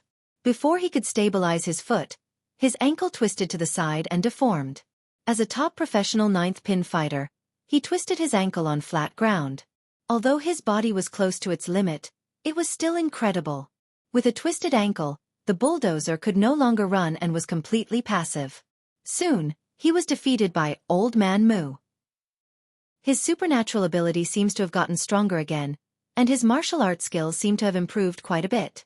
His punches and kicks are starting to show signs of retracting. Not bad. Lu Cheng watched with interest.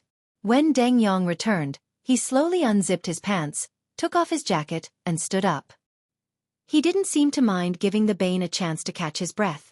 At this moment, the martial arts arena exploded with voices.